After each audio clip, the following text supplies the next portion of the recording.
Hello? Hello? Hello? Welcome, everybody, to another Night Sky stream. Happy Friday. I hope you're all doing well today. We got a chill stream today.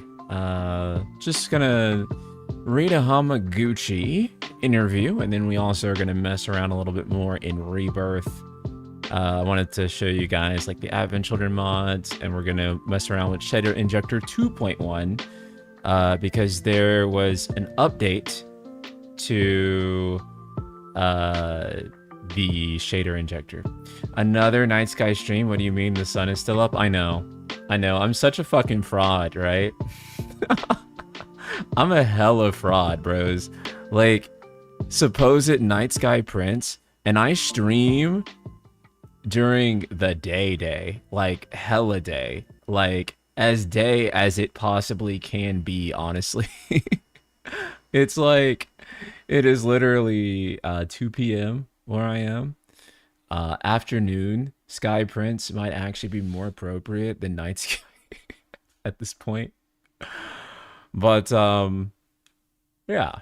So, I'm a scam artist. What can I say? I do not actually stream in the nighttime. In fact, I'm in bed by 10:30. If not before.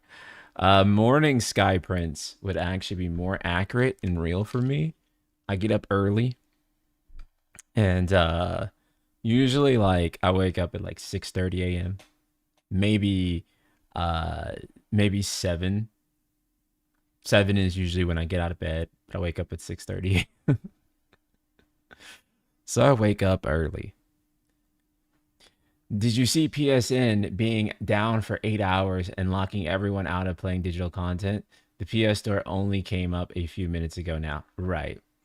And again, this is one of those problems that people kind of are like, oh, this is what's wrong with digital. And again, that's not an inherent trait of digital video games. That is a trait of DRM and the way Sony is doing their DRM, and not even a trait that is inherent to digitally purchased video games, which is kind of what I've been saying, for a while here. Sorry, put my seat cushion in. Is that, digital games suck for arbitrary reasons in most cases. It's not that digital as a medium is bad, because as I mentioned before, all games literally are digital, whether you put that on an external piece of storage or not. Companies just create arbitrary hoops for you to access it. And I think solving that is just as important, possibly even more really, than whatever ends up happening to physical.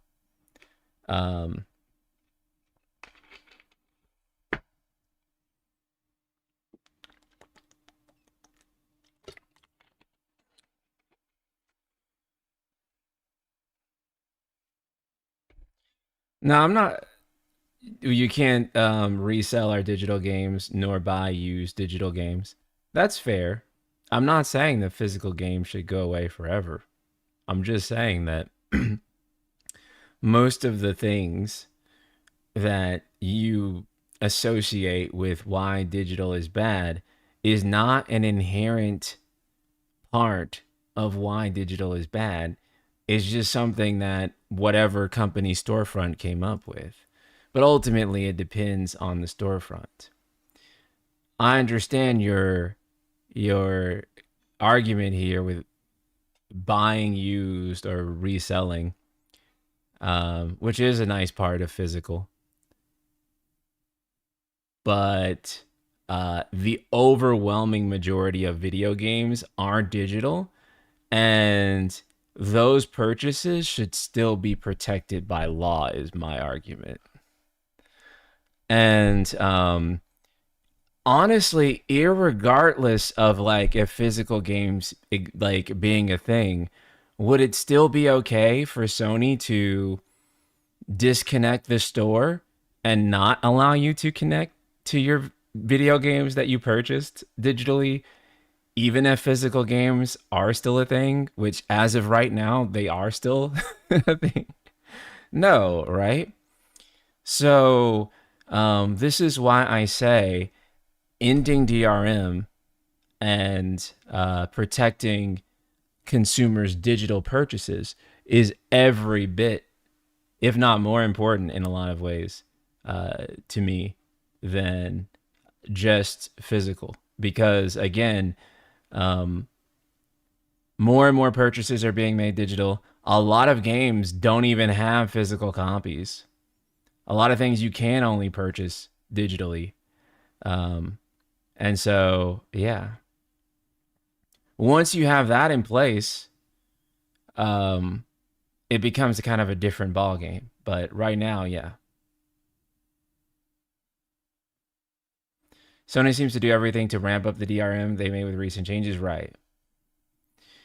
And so all the fears people have are literally just DRM, like 99% of them. Um, the the biggest fears that no, I mean, and there are definitely some that are like not DRM. Like for example, like some countries like entire games market is literally secondhand. Some people don't have like access to internet. Those are all like really valid concerns. But like most people like it's just like I said, it's not even physical versus digital that they're really going at about. They're really just like the real reason when you boil down most people's reasons is just they fucking hate DRM. And I do too. That's the real devil. Andrew Brown, thank you for this super. I really hope we get an FF7 trilogy collection physical. Treat it like the Lord of the Rings extended cut. Oh no, I think that they will definitely do like a reprint maybe of all three games that like and get it treated as like a thing that's like a bundled collection that you can buy, and all the discs are really nice. But they'd have to get that out before 2028. I don't know if you guys saw like the most recent Alana Pierce video on this, but she kind of explained essentially that Sony is absolutely not going to reverse this decision no matter what. So um, it seems like that's kind of a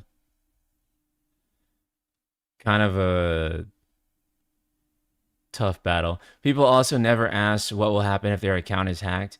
There's been various exploits that have resulted in PSN accounts being unjustly banned unjustly or just outright hacked. And if even if you buy GTA 6, it's a code in a box, meaning you can lose it. Right, right. There's all of these issues that are not currently solved, and until we solve them, there's a really big problem. There's a really big problem. Why not let games be public domain? You can remake a game all you want. Might play if it's good, but still revisit the classics. Yeah, I think that, again, all of this boils down to we have several legal problems. That is the way I look at it.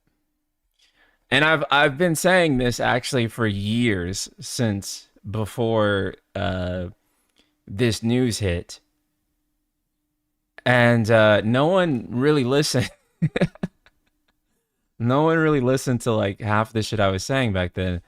Now I see a lot of people kind of talking about these same points that I've been bringing up. Bear Boy, what's up, man?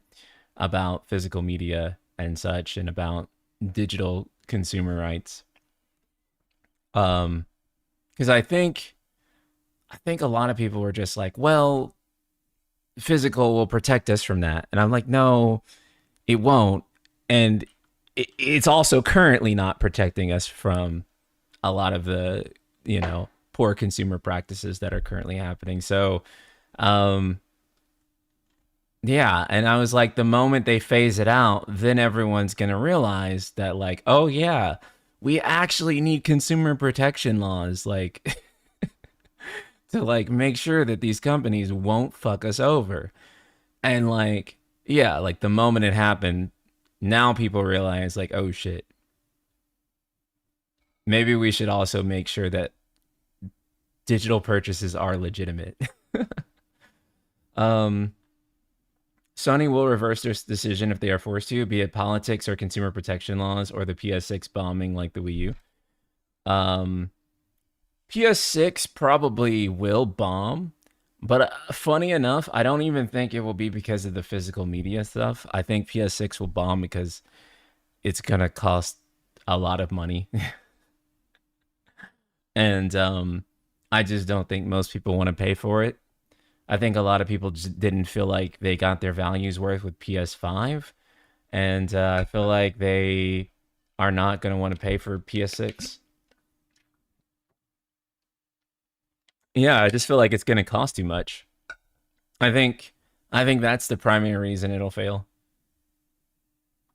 I mean, like, look at GTA 6, right? GTA 6 is not coming physical at all. That is not stopping GTA 6 from being the highest selling video game probably of all time by the time everything is said and done, right? So I think if you have games that people want to play, like, for better or for worse, people are not going to stick to like a moral high ground. They're just going to buy the new thing. They're not going to be like, there's no physical media. I'm not going to buy PS6. Nah. That's not to say that they're not legitimately upset. It's just to say that most people are not that principled to be like, I'm gonna stick to my principles and boycott the machine. They won't. They'll buy it as soon as the video game they really want to play comes out. They'll be like, "Fuck, I don't support this, but I want to play, you know, the new whatever game," and then they'll disregard it, right? And this isn't going to happen, obviously not now, but if Final Fantasy 17 was digital only and like an exclusive, well, that part will happen, but if it was like a PlayStation 6 exclusive, are you not going to buy it? If Kingdom Hearts 4 is digital only, which might happen, I don't think it'll happen for KH4, but certainly for KH5, are you not going to buy it? Right? Like, um, most people are going to buy it. Like, the overwhelming majority will be like, fuck, well, I want the game. And so they'll buy it, right? Um,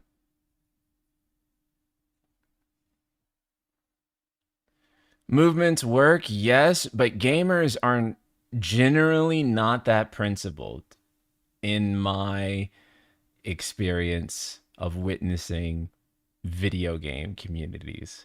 If there is a game that people want and there is no physical version and it's on hardware they want to play, they will buy that hardware and play it. Like, um, I do think, unfortunately, for better or worse, that is just a facet of human nature, and so, um, yeah, gamers are all talk 100%, 100%. I have yet to see it be the case that a stand was really made on something and it didn't, like, it actually had an impact, right? PS5 has no killer apps exclusive to their console. To me, it's the PS4 Double Pro at this point. The idea of launching PS6 is laughable. Um, this generation killed the idea of being a console gamer for me. 100%. I'm all in on PC now, and I have not personally looked back. There just hasn't been any reason for me. Are Emerald and Ruby weapon fights going to be just as hard? God, I hope that they are ball busting. I want them to be optional. I don't want Emerald and Ruby to be I mean, obviously they're optional in the original game, but I want them to stay optional in Revelation. Like, I don't want them to be like story fights in Revelation. And the reason I don't want them to be story fights is because that puts a cap on how hard it can be if it's a story fight. And I don't want it to be easy by any means. I want it to be the ultimate super bosses of 7R, that and whatever else they add to the game.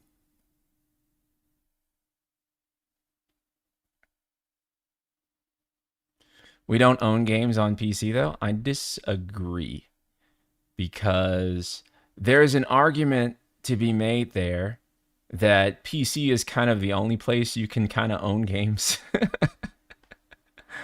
Actually, first you have GOG, right?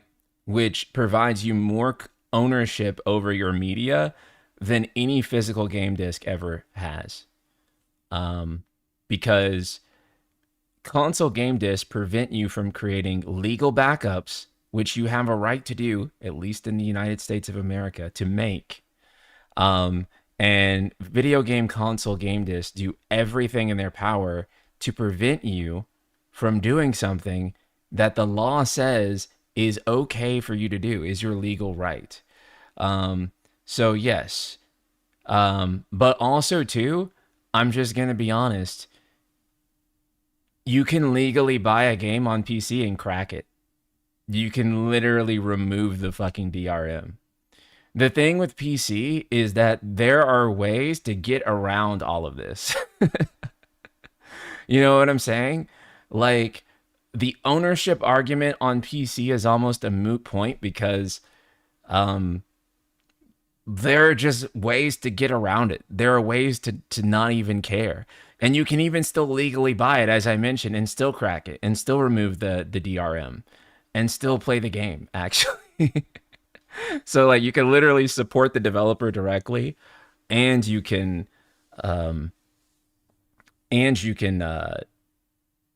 crack it and have the DRM removed. So on PC, it's just a different situation, right? It's an entirely different situation than consoles. We own games on PC as long as you don't have DRM. You can buy them, do whatever you want. You can make backups, right? Right. Again, this just comes down to DRM. Like, you see how this always comes back to DRM? Like, do you see what I mean? How this is a DRM problem more than anything else, and like the real problem here is DRM. It's almost difficult to even make an argument about this without it coming back to DRM. Having games on PC are also not typically locked down like they are console. If you get screwed over by DRM there will be ways to undo the DRM for something you already own and paid for. Right, right. Like I said, on PC, piracy almost acts as this like course correction. Right? It's almost like a competitor, a market competitor in itself. Right? It's like, sure, yeah, I would like to get not proverbially shot in a back alley going to download this game. So you know what? I'd rather do it on Steam. I'd rather support the developer who made the game so that the people who made it can keep their jobs and make the next game and continue the series, etc. Right? That's how most people are.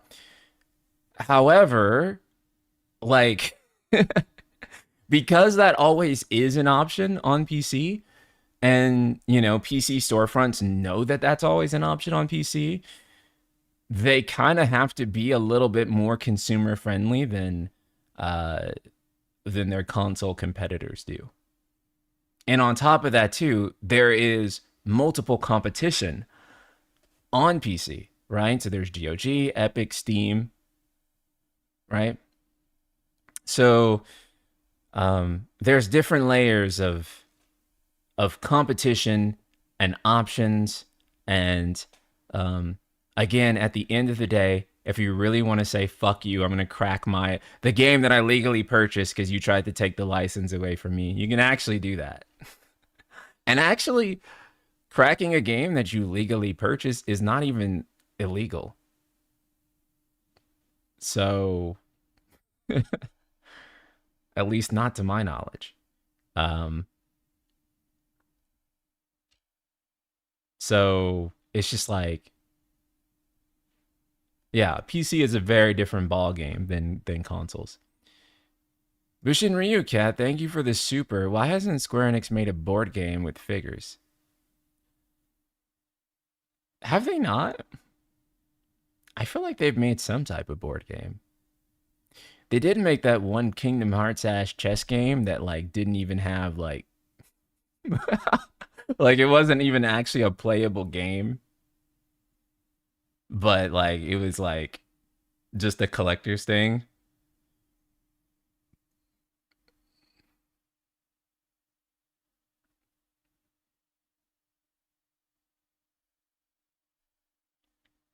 And the cost of making a proper gaming PC versus the price of making a console makes it difficult for everyone to switch over to Steam. That's kind of a difficult thing to discuss to some degree. And the reason is because it depends on how you define proper gaming PC and on what level. But also consoles are like getting really expensive too. So I think that a lot of people, whenever they think about PC gaming, they think about uh, the latest hardware ever. And they think about running it at 4K 60 or something like that. And that is one side of PC gaming. But the other side of PC gaming is a motherfucker who still has a 1070, who is still running games at 1080p 30. And that 1070 now is about as old as a PlayStation 4, but it's running games that are only on PlayStation 5. And again, it's doing it at 1080p 30 frames per second. But they're able to play games, right? And there's even mods that make some of the latest games actually run better on like Steam Deck and hardware that's super jank and low end as fuck, right? So you're thinking about if you're thinking about gaming purely from like the 4K 60 FPS perspective, then I would say you have a point about the highest end possible gaming experience. But I would say probably most of PC gaming is not like necessarily emulating or surpassing the PlayStation 5, which you can do. Obviously, it's fairly easy nowadays to get a configuration that's better than a PS5 because that was 6 years ago. But or well, hardware prices have inflated. But honestly, even an entry level card will probably perform as well as the PS5 base does now. Um, 1070 can't play new games like Rebirth. It runs on a Steam Deck. Not the greatest. Yeah, 2070 can play Rebirth. Yeah. And yeah, how much is a 2070 go for nowadays? Probably higher. But you can probably get one cheap. Oh yeah, you can get a 2070 really cheap.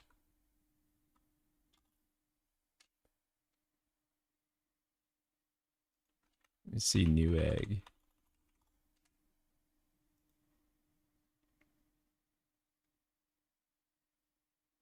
Why is it really actually what the fuck on Newegg? It's like way expensive.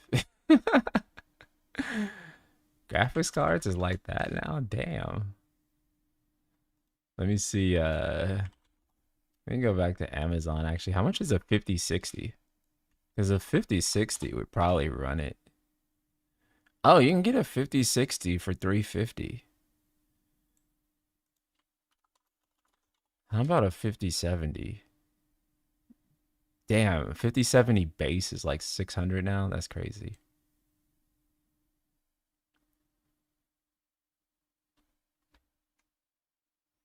I got a mid range in 2024 with parts that dropped when the PS5 came out. And I've played it at 1440p 60 with some new games if I adjust the settings. Really just got to do research and try and find something around console prices. Yeah. It's more flexible than people think. A lot of people think that like if you're playing like new games, um, it's like you have to have the latest graphics card. You really don't. Um, I think that kind of culture and perception of PC gaming got out because PC gamers like to have that. But like I said, a good chunk of PC gaming is people playing the latest video game, AAA video game, with like 10-year-old hardware that that they've lowered the settings just enough so that it's playable. And that's the thing, right? Is that the flexibility for what is playable is not binary like it is on console. On console, it's binary. Rebirth is only available on PlayStation 5. Well, was. But if you have like a PS4, then you can't play it, right? Whereas with PC gaming, it's like, yeah, but I can make this potato run it. And a lot of people do play shit like that. A shocking number of people do. So, yeah, if you're thinking about it like 120 frames, 4K, ultra wide, latest hardware, ultra graphics that surpass what you can do on consoles. If that is your PC gaming, then yeah, it's expensive. It's really tough. But if you have to own a PC anyways, or you need a computer, which I assume that most of you do, um, getting a computer that you need already that has just a little bit more in it and you invest just a little bit more in it as a gaming platform, looking at it from that POV, I think it becomes a fairly affordable option. Because the way I look at it, right, is that I don't need a PlayStation 6. I don't need it. I do need a computer, though. I do need a computer that can edit videos. And so, for someone in my position, for example, um, it seems like the better idea is to just invest in my computer and also make it my gaming platform, right? Because then it can be better than the console in terms of performance. And also, I need a fucking computer. But a PlayStation was like, that's like to me almost like uh that's the unnecessary purchase because that's like another thing. I don't need a PlayStation 6. Like that's something else. Whereas I do need a computer to work. Um or just to enjoy, you know, fucking around on Discord with the bros even or whatever. But I think a lot of people are kind of in that situation, right? Like if you work in tech, and you need a computer, if you work in um, any kind of job where you're remote or you do any kind of work at home, or you end up needing a computer, right? But you don't need a console. People need computers. I think that's the difference. And that's why, I say that PC gaming ends up being more accessible than people think. Um, and also, too, there's a kind of an assumption that I think everyone goes and plays the latest AAA video game, and that's what people do. But a lot of people don't go play the latest AAA video game. A lot of people like all they do is fucking play Fortnite.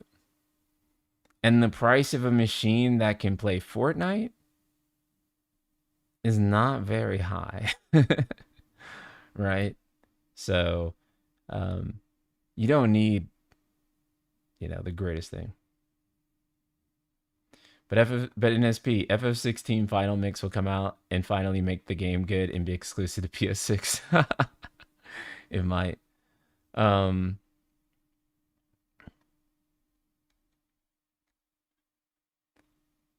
that's the mentality I'm coming to with consoles now.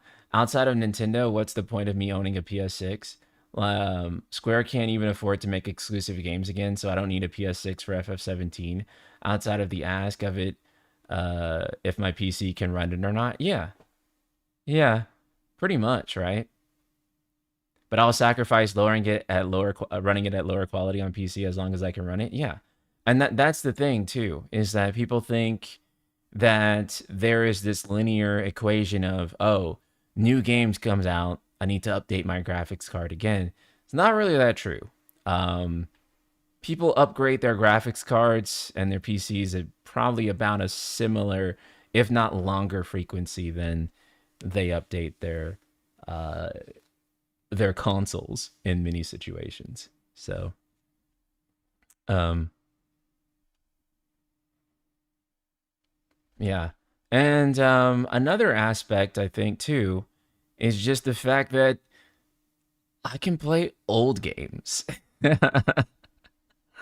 And that's also a lot easier and more accessible than you can on consoles right now. Now, because I don't think because Metal Gear Rising isn't part of like the new Metal Gear compilation thing, right? So you're right. So I can play the copy of Metal Gear Rising that I bought years ago on PC and it still works. And it runs better now on the hardware I currently own than the hardware that it released on, right? So you got like this whole library of older games that you can still play that don't need remaster. Thunders, thank you so much for the gift memberships. 10 gift memberships, dude. Thank you so much. God damn. You're the best, brother. I hella appreciate it. Anyways, this is why I've kind of come to the fact that like I don't think I need I don't think I need PlayStation 6. We'll take a look at some stuff here and then we'll do the thing. So let's take a look at this first article. Let me pull it up. Where the fuck is it? Okay, here we go.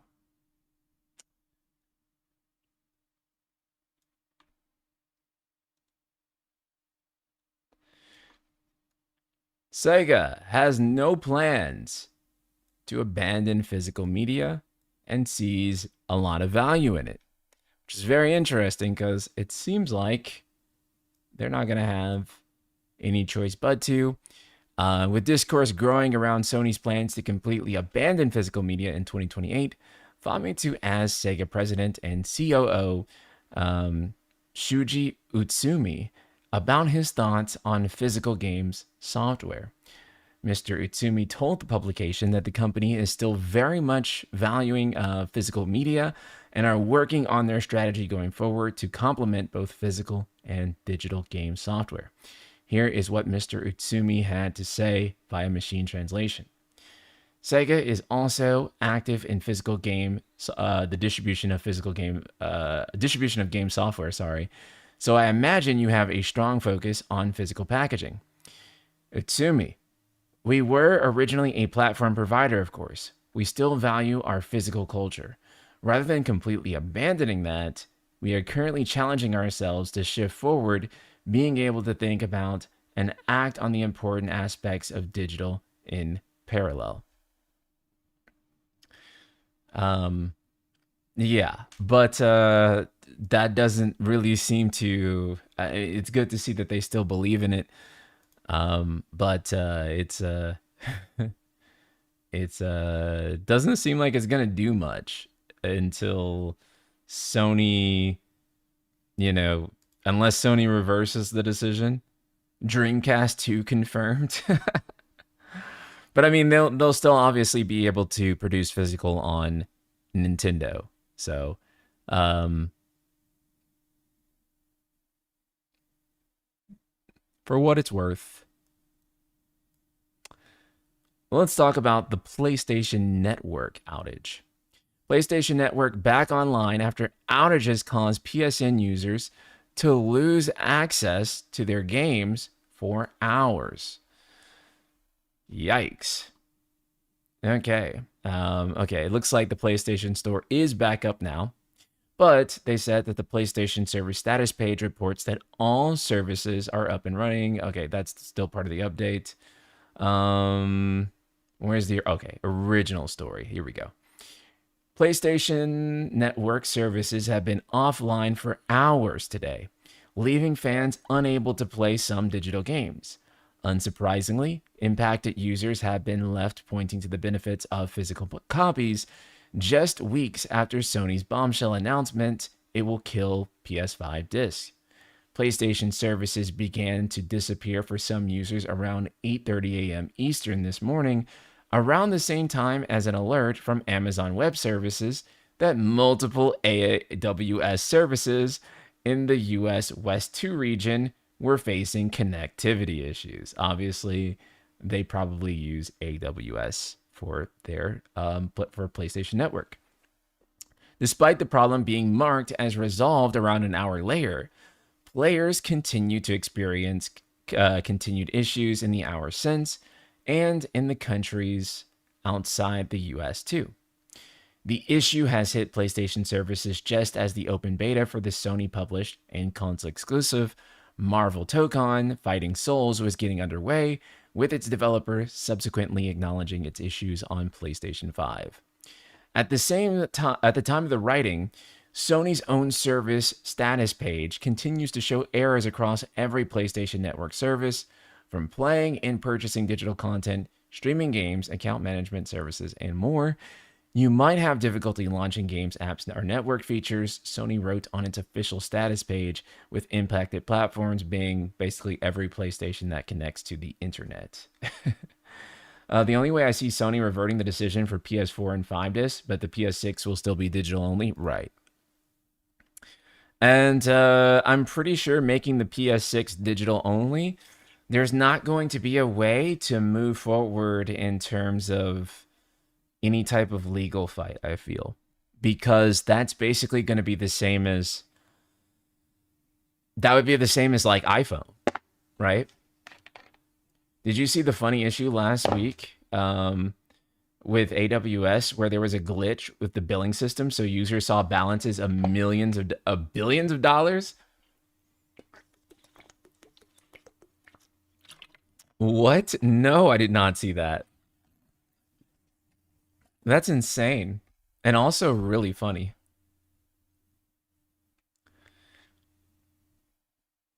Mm. Losing access to games is not true unless it was online. Interesting. Because they do say some games, but they don't say which games and what the difference there is. The EU forced Nintendo to add a removable battery to all Joy-Cons and the Switch 2 itself. These companies can make changes and rebuild consoles if they are told to. The Switch 1 will stop selling in the EU because of this. Based as fuck. Based as fuck. The EU is based as fuck. God, dude. Like, holy shit. They're so fucking based. I am tired of the US. We let companies run the fuck over us here, and nobody does a fucking thing. The EU is like, no, you can't do that. It's anti-consumer. I guarantee you this means that, like, you will be able to get a Switch here in the US that has a removable battery and removable battery Joy-Cons. And if you can't get one, you can import one, and there won't be any region locking in the US or the EU version, and you can just import it. And even if there is region locking, what are they going to do? I mean, you could still play the games in fucking English, right? So it's not even going to do anything. Um, so it's just better. The EU is like the only hope this world has at this point. And it's also thanks to them that we have proper USB-C ports on our iPhones now instead of Lightning. Um, so yeah, the EU has just been really awesome. This country though, this country boys, is just EU got cold feet with stop killing game stuff. Yeah, I know. We got to keep pushing on that. Did you hear about the tariff refund issue in Nintendo? No. What happened there? It's crazy how much good they are in that case for tech, dude. They're incredible for tech. All these companies saying we can't change this, it's too hard, and then EU tells them to, and suddenly they can do it. Yeah, they can always change this stuff, right? They don't want to change that stuff. They don't want to spend the money changing that stuff. People don't understand that there is something we can actually do against these corporations from fucking us, and it's called law. And you can pass laws, and then they can't raw dog you anymore because we passed a law saying that no more raw dogging. Right? Like it actually is, something that we can do. So, um, while outages happen, the timing for this latest interruption of service could not be much worse, as well as impacting Marvel Tokon, a key title for Sony. Um, can we just see results? Damn, that's bad. Overwhelming no.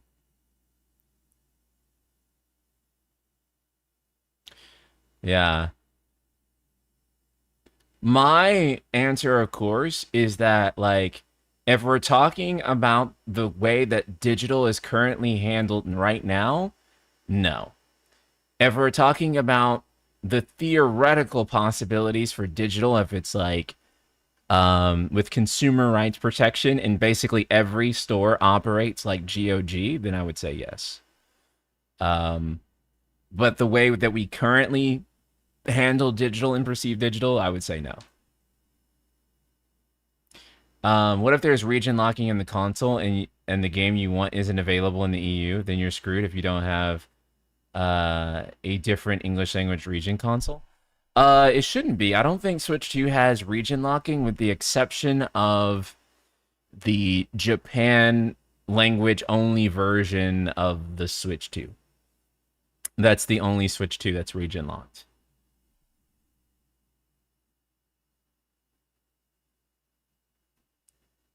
Nintendo basically told US tumors to hold that and won't refund how much people had to pay because of tariffs. That's fucked.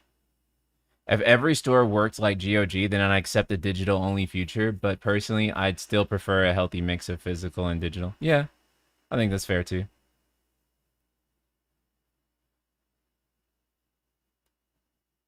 Yeah. Yeah, if every store worked like GOG, I wouldn't mind it, but until then, I think it's not gonna be good, right? I'm just hoping that it doesn't change with the battery version. We'll find out. We will find out. Let's see. Any other links before we go into the Hamaguchi interview?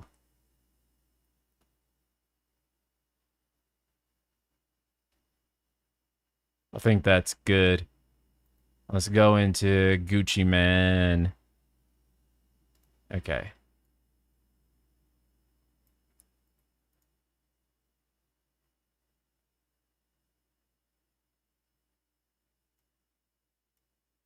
I just like pooping. Popping. I just said pooping.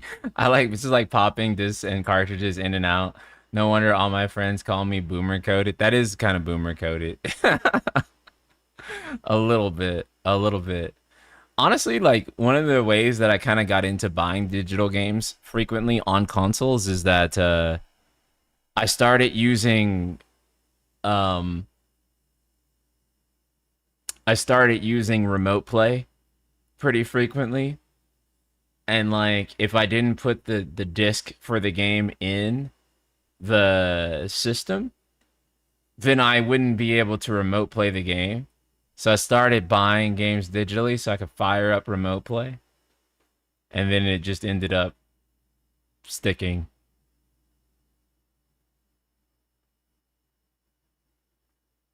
Remote play didn't feel right for me outside of games like Persona. That's fair. Yeah, if it's like turn-based or something like that. Yeah, but for more action-oriented games, it's a little shaky for sure. But if you got a good internet connection, it's really not that bad, honestly.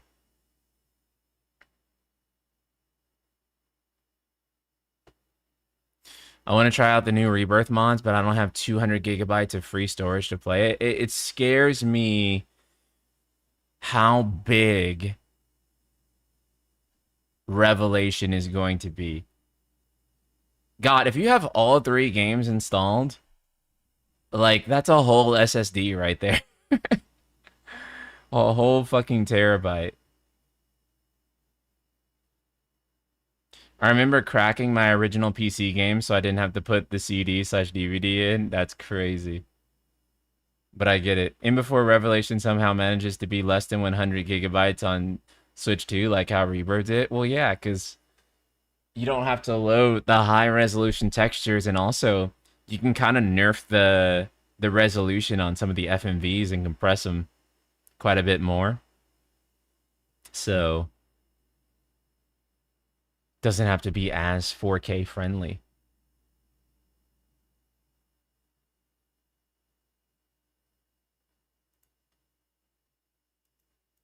Remake is actually kind of the game that I don't understand why it's so big. Like, there's no reason for, I feel like, Remake to be as big as it is. I actually don't even know what makes that game 100 gigabytes. I guess it's the FMVs. I don't know. It just doesn't feel like it should be 100 gigabytes. Rebirth feels like it, like yeah, that is a 150 gigabyte game. But like Rebirth, like Remake does not earn being 100 gigabytes to me. And that's not a slight at it. It's just like, it doesn't like feel like that should be 100 gigabytes. You know what I'm saying? Like it's a 35-hour game. Tops. And that's like with the side quest, it's about 35 hours. And then like the textures in that in Rebirth and like Remake suck. Like half the textures are like low resolution and jank looking. So I'm like, why is this 100 gigabytes when there's like PS2 textures in Sector 5? Like, what the fuck is going on to make that game 100 gigabytes? I'm sure there's a great explanation out there somewhere. Um, but it just seems like adjacent video games are like, yeah.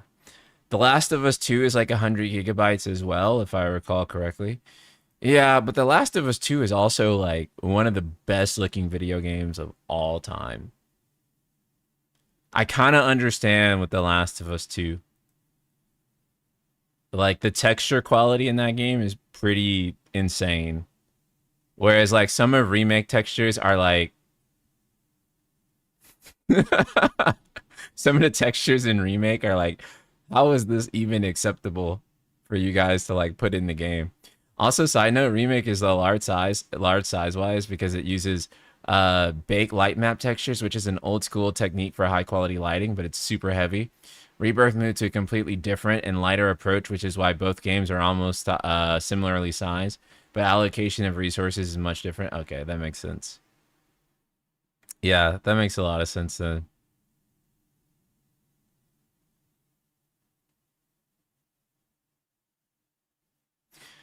Okay, we have we have a brand new interview from the man himself, Naoki Hamaguchi.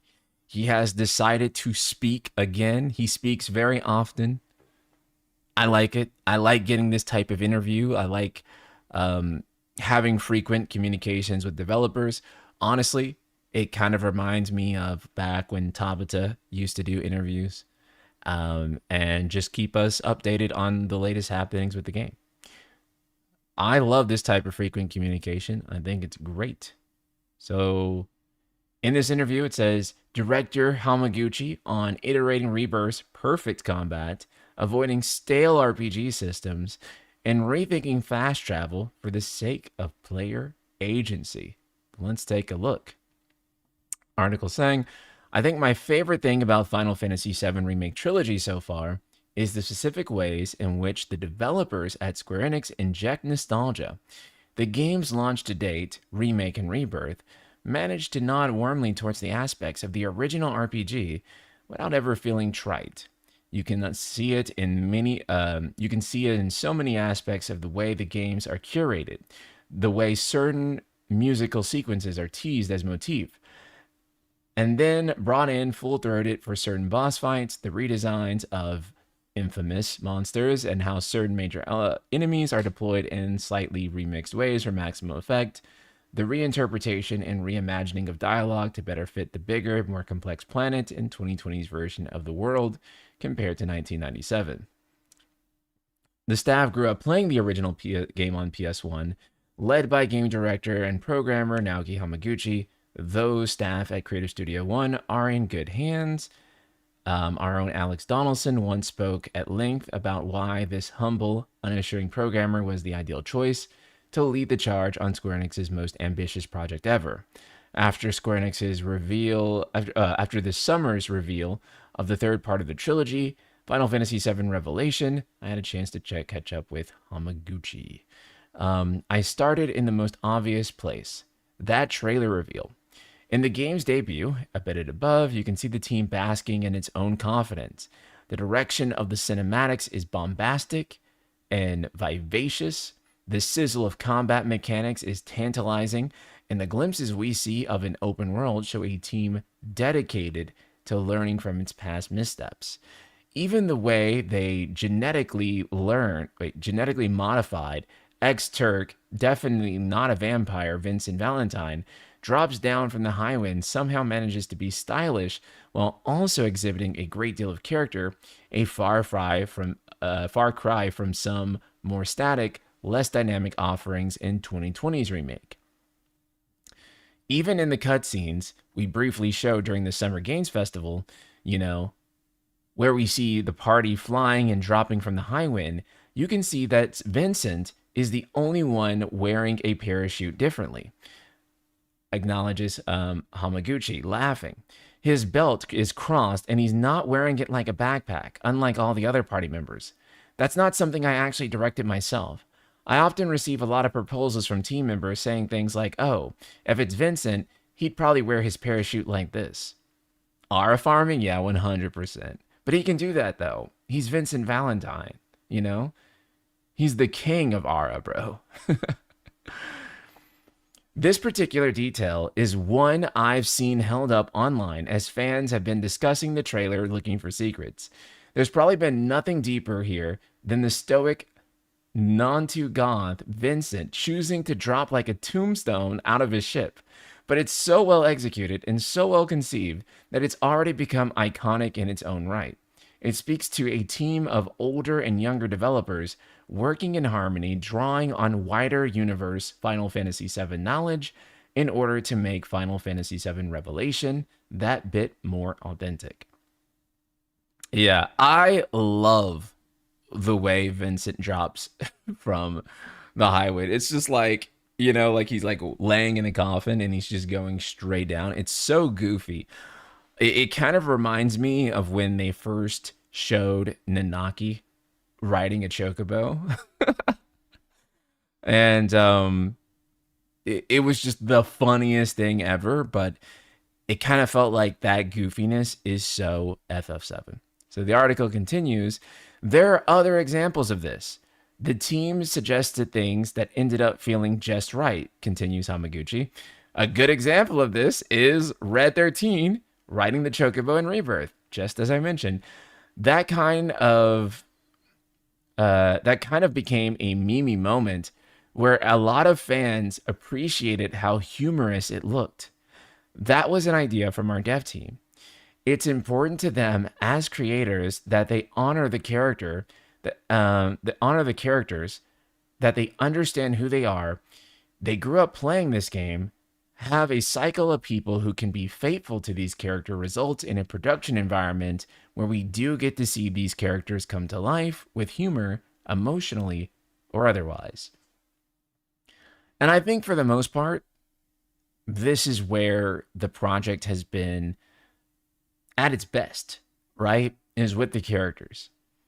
Um, it's why I still see the OG as kind of like the purest telling of Final Fantasy VII, like maybe the best telling of the story.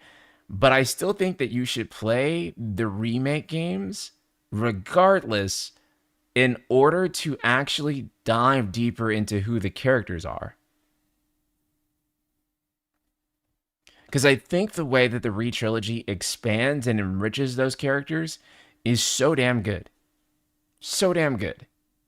The metatextual writing is, yeah. I mean, the metatextual writing has been definitely the shakiest part of everything that has been done so far. Um, Going back to Final Fantasy VII Remake and just seeing like the more faithful scenes of the game, I'm just like, damn, this game is so cool. It's so good. And then when it kind of gets to like a lot of the more meta-contextual parts, I just get this feeling of, uh, I get the feeling of just like, damn, I wish they didn't do that. There is a part of me that does feel this sort of dread because I know this could have been the bestest, most perfect remake ever had they not done those things. And I know that's maybe contentious to say. And it's also not to say that I won't like the meta contextual stuff by the end. I do actually think that there is a possibility that by the time I finish Revelation, that I'll end up really appreciating those story elements and actually looking back on the project in like a more holistic way and thinking, actually, that was the coolest thing that you could have possibly done with Final Fantasy VII for a remake. Um, but as it currently stands, the mystery for me hasn't been all that exciting. It's been kind of like, okay, well, what happens next, I guess. I'm kind of just playing to see if, like, I'm playing to see if they ruin it or not in some ways. You know what I'm saying? Like, you're playing it in some ways to see if, like, they're going to do something that crosses the threshold of Final Fantasy VII and like what it should be, right? Like, are they going to revive dead characters or are they not going to revive those dead characters? And that's intentional. They want you to go in with that expectation. I mean, and it is kind of crazy. A remake like this has never been done. The closest comparison is Evangelion. More payoffs in Rebirth would have been nice.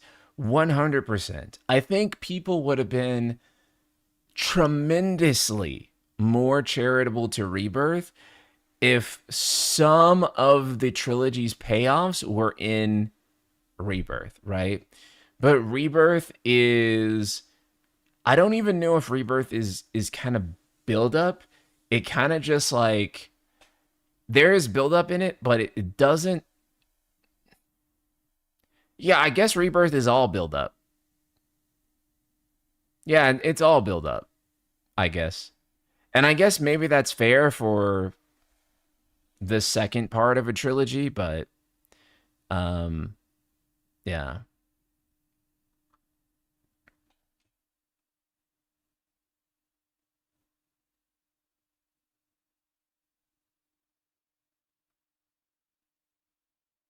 Yeah, even remake had payoffs to a degree. Yeah.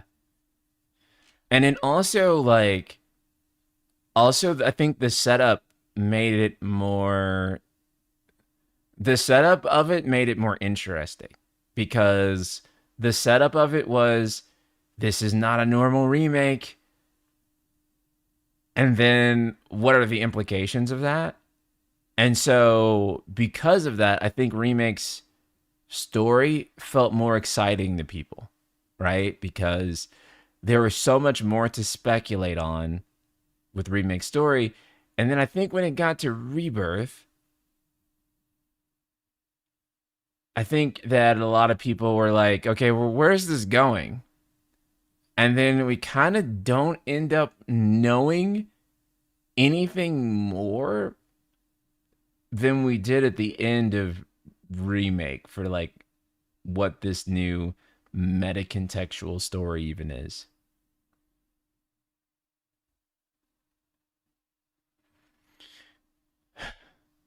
But to be charitable to Rebirth, I guess it is fair for the second part of a trilogy in a lot of ways to just kind of build up and not really answer much. It can be favorable, but Revelation has to deliver really, really, really hard. Subtext, what's good, my guy? What's interesting about it is that I struggle to think of many multi-part series, either in movies or games, where the focus was around unresolved mysteries. Like if OG was split into 3 games and we didn't get the stream sequence revelation, live stream sequence revelation for several years, it if we would have had similar issues. Again, I can't think of too many series that perpetuate mystery over a long period of time other than Lost, Evangelion rebuilds. I guess like Attack on Titan.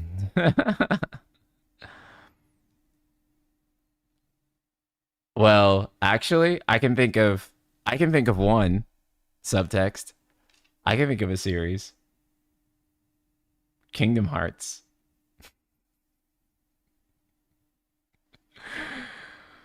Kingdom Hearts.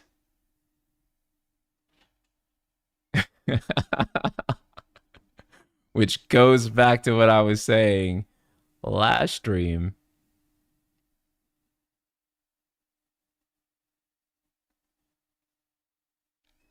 Ava 3.0 is like Rebirth, actually. Yeah, that makes sense.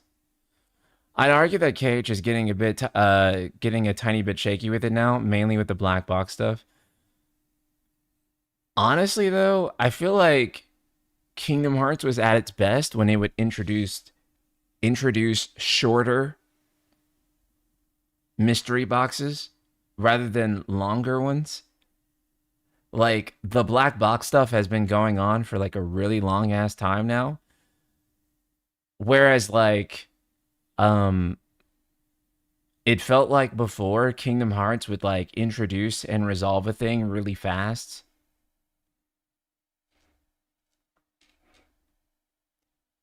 At least when it first started, right? So it introduced like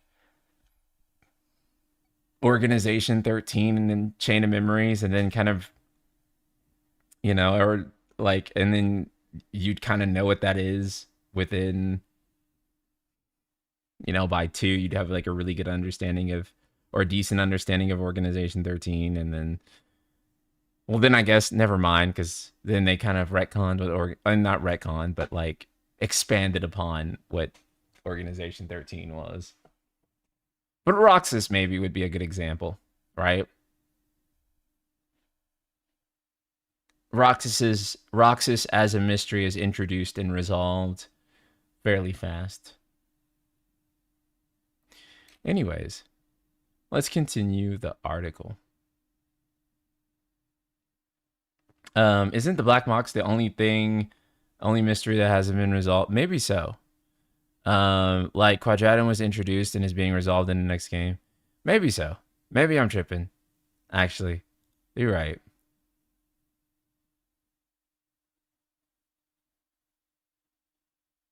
So many streamers have paid their bills creating theory videos on KH's black box mystery. That's the Nomada grind set, Kings.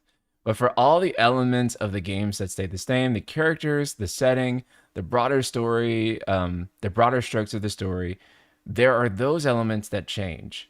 One of the more surprising iterations of 2 Revelation is the deepening of the role-playing game element.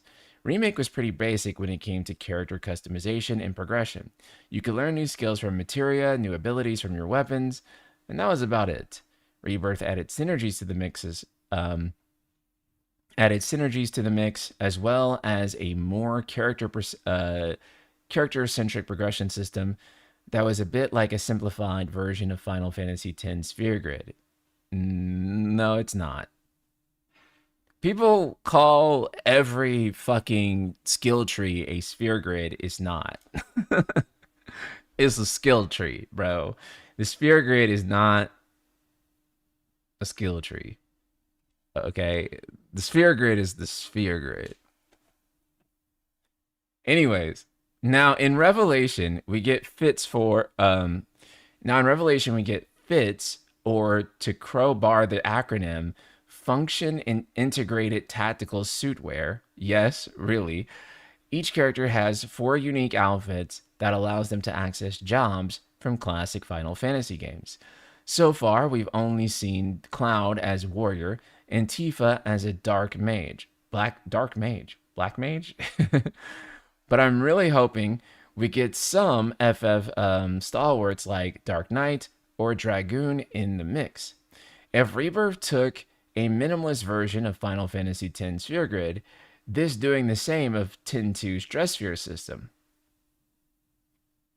But why add this new level of depth? Turns out it's because Hamaguchi thought Rebirth's combat was perfect and didn't want it to get stale for Revelation. I agree, brother. It is perfect. I am pretty confident to say that in Final Fantasy VII Rebirth, the hybrid combat system reached a perfected state, so to speak. He smiles. But with that being said, if we were to continue to adopt the same exact hybrid combat system from Rebirth into Revelation, a lot of people are probably going to feel that it's a bit stale. It's not offering anything new or refreshing. So we did want to add something new. This worries me a little bit because I do feel like they're going to be like, we didn't want to continue this battle system in Final Fantasy 17 because we were worried that it was going to get stale and people don't like it anymore. So, yeah, we decided to make it a battle royale. Like, yeah. People are not going to get tired of the combat system that fast. Keep the system, bro.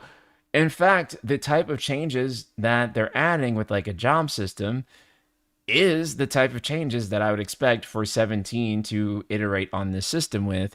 I hope that they know that it is not necessary to reinvent the wheel again and make something that half of fans hate and the other half of fans think is the most criminally underrated video game ever made, and they can't believe anyone dislikes it.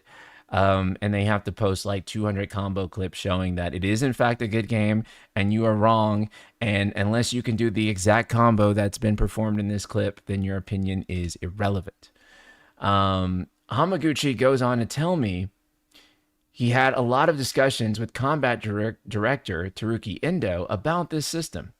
Even from the earliest stages of development, the pair felt that because certain characters had certain roles, Cloud is close quarters with his Buster Sword, Barrett fights at range and tanks damage, Aerith is usually on the back line as support, players became confined. I guess you become guided to select certain characters in certain situations.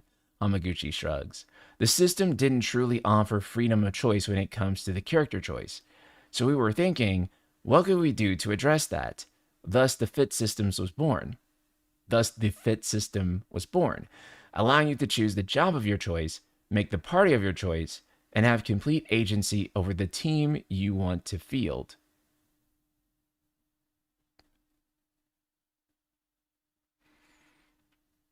What I wonder about that, though, is part of what's interesting about Retrilogy is your party composition, right? Like if you're going to be fighting a lot of aerial enemies, you're probably going to want a party with Barrett and Yuffie in it. And I liked the situationalness of each character. Right. Yeah, subtext says I'm a little concerned about the homogenization of characters. That's my greatest concern with Fitz. 100%, right? Because if I can make Cloud into my long range guy, why would I need Barrett? What's the point? Yeah, they have to balance character strengths with flexibility. Right. So that's a little worrying for me. Um Now each character does have like their own unique jobs, I think, and so it's not going to be like uh everyone can fill the same roles. So perhaps there will be some diversity in that. Um yeah, but my biggest concern is definitely homogenizing all the characters. That's a concern with bits for me at the moment. Hamaguchi is committed to player freedom and player choice. You can see that even in the difference between Rebirth and Remake, where the latter is a tight funnel, shepherding you from one chapter to the next, whilst giving you precious little room to breathe. Rebirth is practically the opposite. It revels in its spaciousness and is brimming with mini games to the degree that some players suggest that this actually damages the pacing of the final product. With Revelation, Hamaguchi is committed to learning from the experience and treading a line somewhere between the two. And the best way to do that, he thinks, is by giving players as much choice as possible. And this is where he says something I think is the like kind of the most interesting parts of the interview. There are a lot of open world games out there right now, and the idea of open world fatigue is a very important concept to me. He says, when asked about some of the feedback to Rebirth, it depends on personal preference and different perceptions. But for me personally, I know I've had the experience where I've been thrown out into an open world game, not known where to go, not known where to begin, and not known what to do. But at the same time, the concept of being thrown into this wondrous world where anything goes is amazing. But for me personally, as a creator, I think it's very important to offer proper guidance for players in open world games. It's important for players to know what to do, know where to go. In Final Fantasy VII Rebirth, we made sure to make it easy for players to understand how much content there is and how difficult that content is. That design philosophy is applied to Revelation. Players have all the guidance they need. This is something that both myself and the development team were careful about when we designed the game.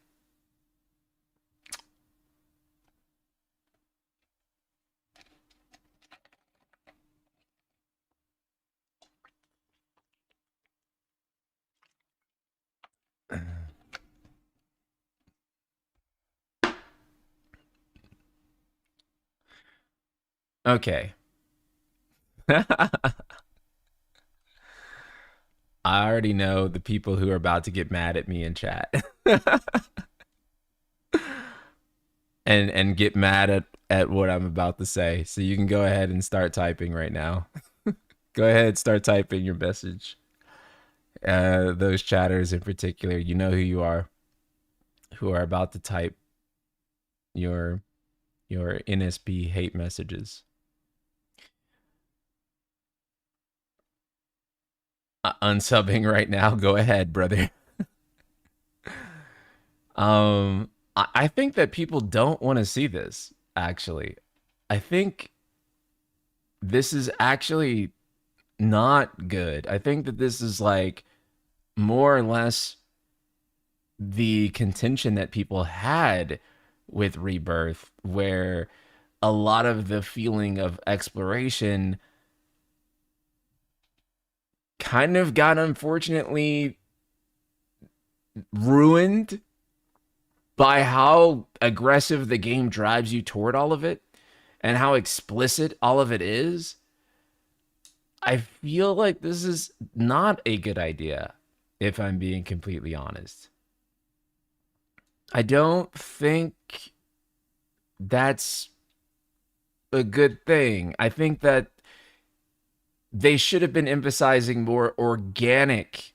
Yeah, they should emphasize maybe organically discovering that content versus like it's all pointed out for you. It's all like wrote down in such a way that you literally cannot miss anything ever. There's no sense of discovery. There's no like, hey, I wandered into this thing. Also, I feel like Hamaguchi is I feel like he's kind of off base with the general gaming sphere right now. I think if anything, people are looking for open world games that don't actually over explain the world. The kind of like joy I think a lot of people are getting from like certain open world games like Elden Ring is going out into that big world and just kind of like stumbling into things. That's not to say that the world should have no markers whatsoever, right? It's not to say that like you should have no guidance. There should be no direction whatsoever. But it is to say that I should have some type of feeling of like I found something. Like I didn't know it was there. I turned a corner and I just got curious and like, oh, I made this discovery, right? And I think that a lot of developers are noticing that. And I think a lot of gamers are wanting things to go in that direction. So again, I love Gucci Man. I love the man, but I do feel like this statement is a little off base from what gamers have been saying, what I personally feel too, and what I think would benefit Revelations kind of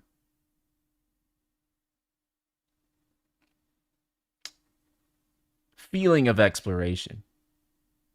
I have long since accepted that general gamers today need help. They are dumb as fuck.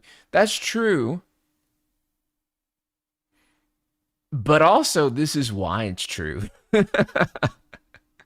You know what I'm saying? Like, you spoil a kid, and then the kid always needs help doing everything. But then you keep spoiling them, so they keep needing the help, right? It's one of those things where you kind of have to break the cycle of, if you always help the person, they never learn on their own. So true, my prince. Been playing Power World, and the lack of direction has been awesome. Yeah. And honestly, guys, like the lack of direction is kind of why playing games when you were a kid was like a little bit more fun to some degree. It's because older games didn't spell any of that out for you. Keep reading. He kind of clarifies. I wouldn't be too worried about checklisting still existing. Okay. Labib, thank you so much for the super chat. Thank you. Okay. Let's keep reading. Okay. Let's see what else he has to say before we keep condemning. To that end, the Highwind airship allows for total open world freedom in Revelation, letting you leap from the deck and parachute seamlessly into any location on the map. It's a smart system. Not only does it let Vincent have his emo moments en route to your next objective, but the descent hides loading screens, allowing your party to navigate the continent without worrying about walls, barriers, oceans, cliffs, and so on. Fast travel is split into two phases. Jumping from the Highwind and opening the parachute is the first sequence. Choosing where to land is second. During the first phase, you can see the visual markers on the ground that indicate major objectives, mini games, and so on. Once you're closer to the ground, those visual cues disappear. After you've opened the parachute, you kind of have to rely on your memory to ensure you're actually dropping into the place you want to go. Okay, that's interesting.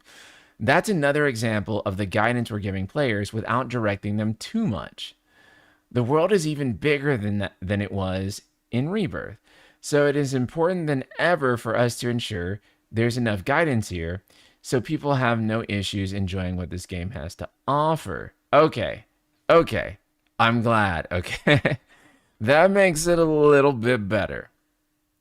That makes it a little bit better.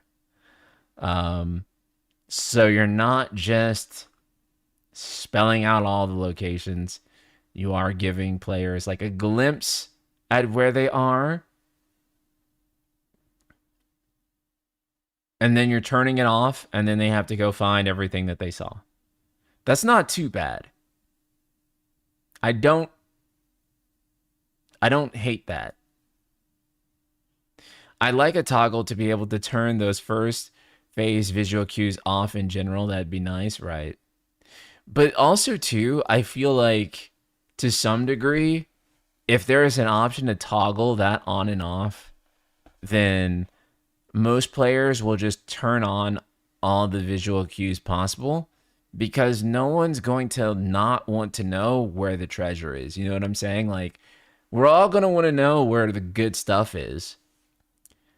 So, part of being a game developer is turning it off or making it so that it's one design set so that the player doesn't even have to think about it or struggle with it.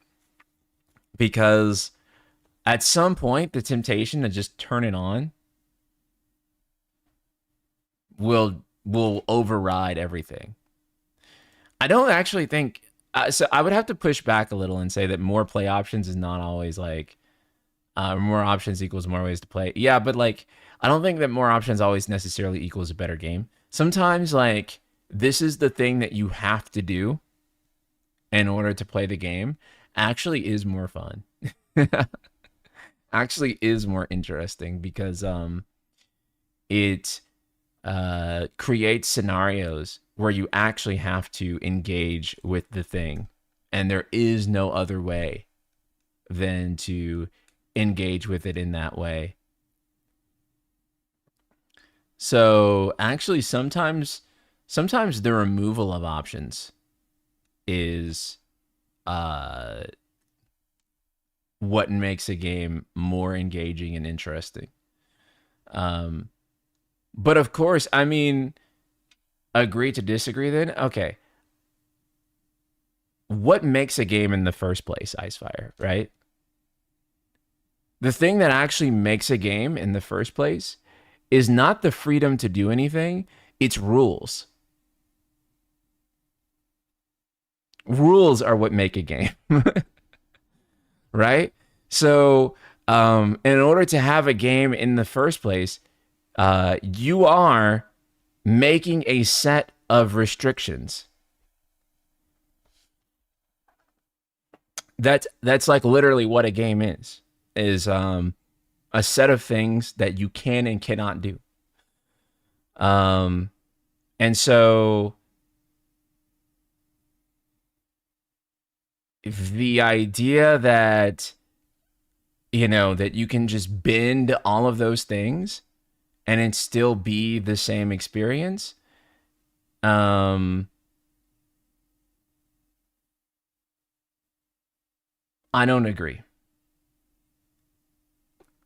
These aren't rules, it's tools. Yeah, but every tool is different, right? Like eh, for example, like if you have certain tools that allow you to power through something, then you can skip through things really fast. Um, and not actually experience the thing as intended. So I think that restrictions are oftentimes very important to game design and making a game fun and having that intention there. And I think that if you can just bend everything, yeah.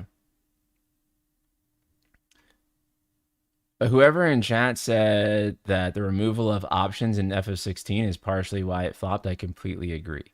Um, I don't. I don't. As a big hater of that game, I don't agree. That's why the game flopped. I don't think more options would have made 16 better. Like, what option would have made 16 better other than difficulty? But again, difficulty is choosing restriction, option to explore. Right. But the game design doesn't necessitate you being able to do anything. In fact, I would argue the opposite. I would argue that too many options made 16 not as good, right? So for example, elemental weaknesses is a restriction. That's a rule. You cannot attack a fire enemy with fire.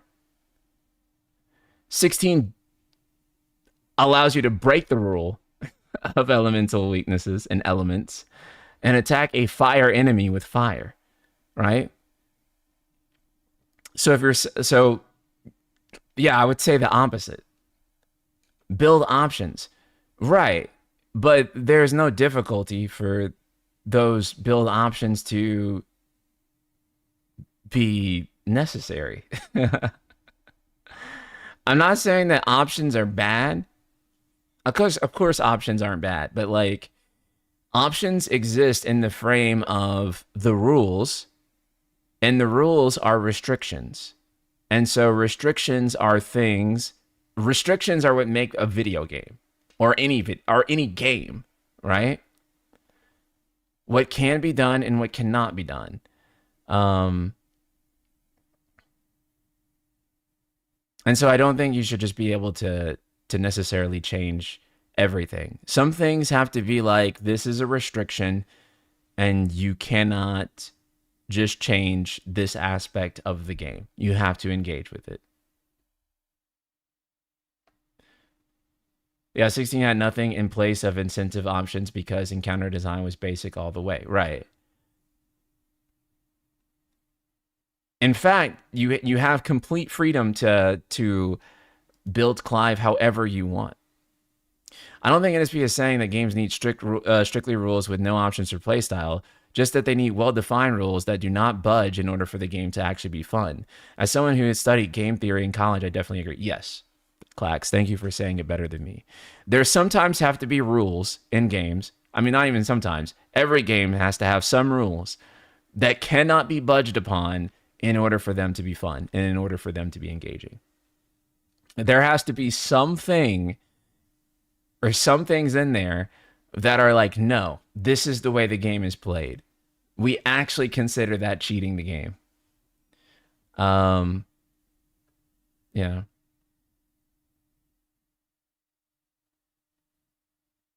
Then I disagree on the rules not needing to budge in some cases. I think there can be leeway sometimes. I mean, yeah, there can always be leeway sometimes with some things. But for the most part, and if there is leeway, then that's part of the rules. But the rules do have to be the rules in order for a game to be fair and engaging and interesting.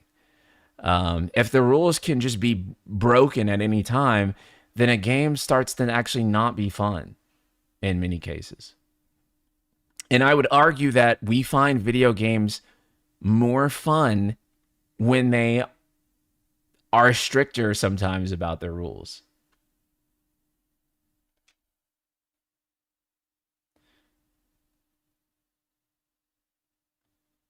But breaking the game is all about breaking the rules, NSP? No.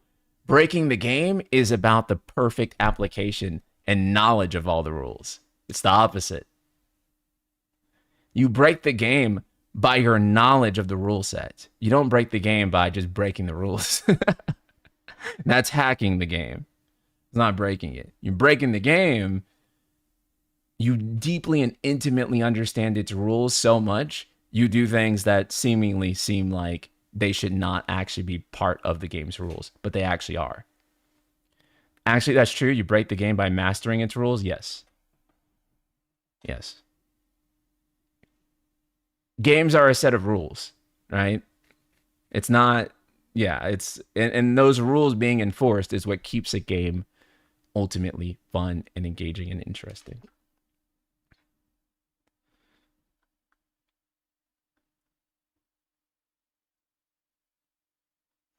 Um,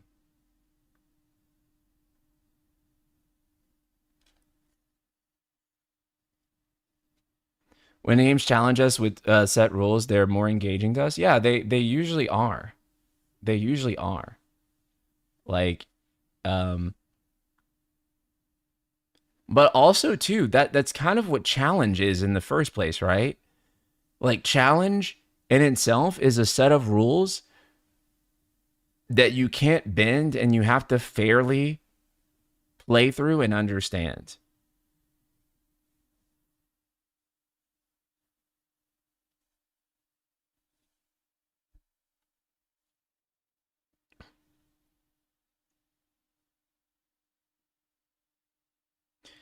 I'll quote the composer Igor Stravinsky. The more constraint one imposes, the more the more free one's self. Whatever diminishes constraint diminishes strength.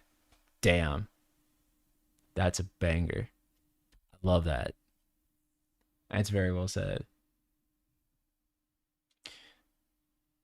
So I'm hopeful that Revelation will have a greater sense of exploration. And again, I am not saying that I think that Revelation should have like no map indicators. You should be completely lost at all times. It should basically be Elden Ring. It should be uh like you do not know where you're what you're doing or like where you're going 90% of the time. I'm not saying that, but I'm just saying like, oh hey, these are some items and these are some quests and like if you find them you find them and if you don't find them you don't find them, and I think that's the healthy middle ground between those two things. Josh Z, thank you for the super chat. This is tough. I have a split opinion. I've never touched a Souls game because I need a physical pause screen in combat heavy games because I get severely physically fatigued being disabled. Yeah, I understand that. I actually think no pause screen is the worst shit about Souls games. So I actually wouldn't push back on you there like whatsoever. I do actually think that like having a pause button is actually pretty cool. Um, and I would enjoy being able to have a pause button in those games. I get why they don't, but yeah, I don't disagree with you on the pause button situation. I don't disagree at all. Granted, uh, you know, with a fight in a Souls game, it's over pretty fast. Like win or lose, I think every Souls boss fight is probably over in like 1 minute, 2 minutes. There's not many long ones, and yeah, you'll if you ever do get to try one, Josh, you'll see why Souls fights are over very, very, very fast usually. Cause either you go in there and like you do damage to the enemy, and like in Souls, you know, it's not like say like a say like a DMC game or like any type of like hack and slash game where you can go on with combos at like very long length. If you combo an enemy really well in a Souls game, you'll kill them pretty fast. But uh if the enemy combos you, you die instantly. So uh yeah, this it's not gonna last too long. That's maybe the good thing about that is that um yeah. Thank you for reading that quote out loud, my friend. Those quotes are how creativity thrives. Most people think freedom is creativity. It is not. That is so true. That is so true. A lot of people think that creativity is going to be like, oh, you can do anything. So you can just make whatever you want. There's no limits. That's actually when people are the least creative. People are the most creative when you tell them that they actually can't do a lot of things. And then they start to think about how they're going to capture certain moments, how they're going to portray certain things, how they're going to you know, create the thing that they want to create despite those limitations, right? But if you give people infinite budget, they tend to actually not make anything that interesting. To make it clear, you can have strict, well-defined rules that are just bad rules. I'm just saying that a lot of games have too loose rules because they need to give not very well thought out options. Look at puzzle solving. Yeah, that's a good point. Just because it's a strict rule doesn't mean that it's a good rule either. But the idea is that you should have a good set of well-defined rules that don't just budge, that don't just keel over. Um, and that tends to make games more interesting than no rules.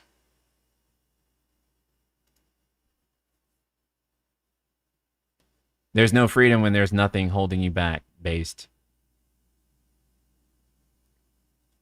So yeah, I'm just I'm hopeful that the balance will be there with exploration, that it will be a game where I feel like I'm exploring, I'm not being handheld too much.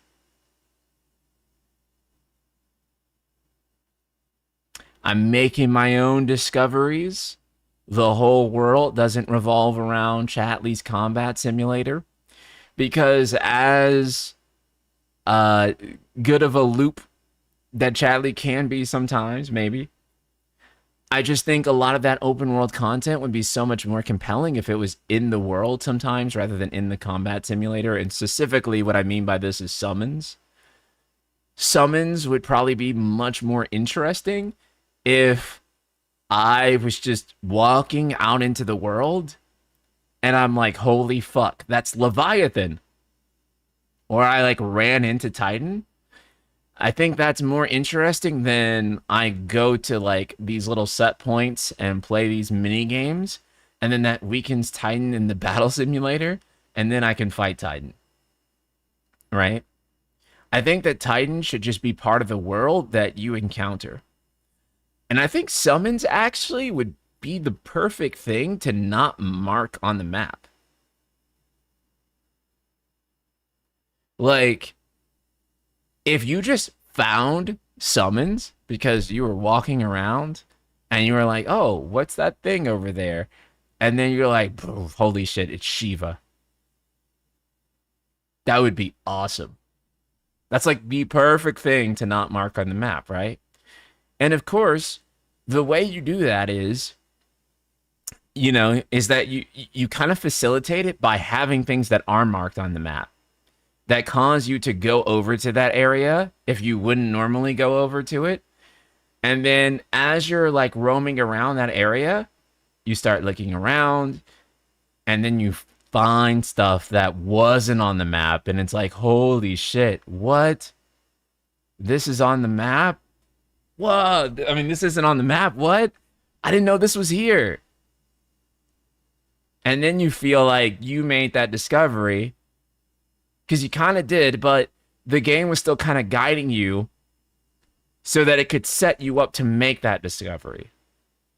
And that's how you do that, right? Like that's how you drive that balance between the game gives you enough guidance to complete it, but it doesn't tell you where every single thing is. And yeah. But also too, I think players nowadays, you can just look shit up on the internet if you really just want it spelled out for you, right? So I think that's the better way to do it. You need to the squeeze and release tension in not just action but discovery. Yes, yes.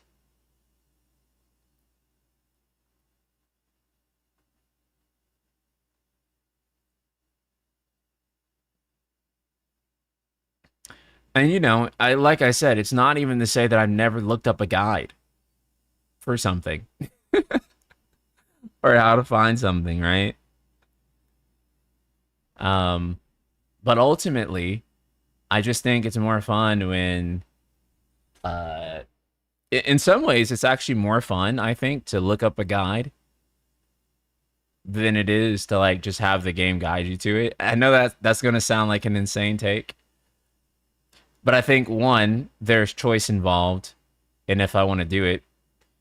Two, I actually think the community aspect of looking up the guide actually feels more engaging to me than just the game telling me. And I can't even explain why I feel that way. But I do.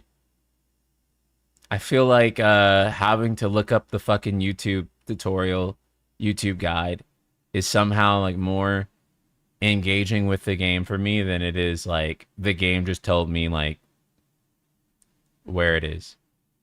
Yeah, it makes it feel like you need to earn it. Yeah, it's still like some type of friction between me getting the reward, right? Like it's still like I have to like look it up. I have to find like a good guide. I have to like, you know what I'm saying? Like, what is the most first time friendly Souls game? Elden Ring, probably.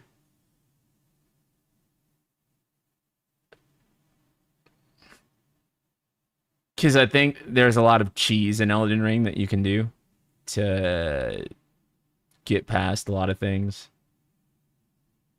Whereas in other Souls, like the more linear ones, it's not as easy to cheese. So I would go with Elden Ring.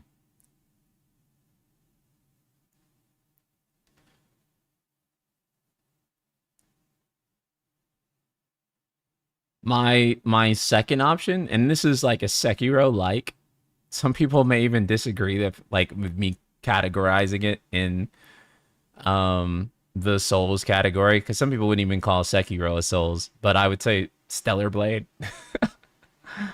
is kind of gives you a good feel for well for Sekiro at least.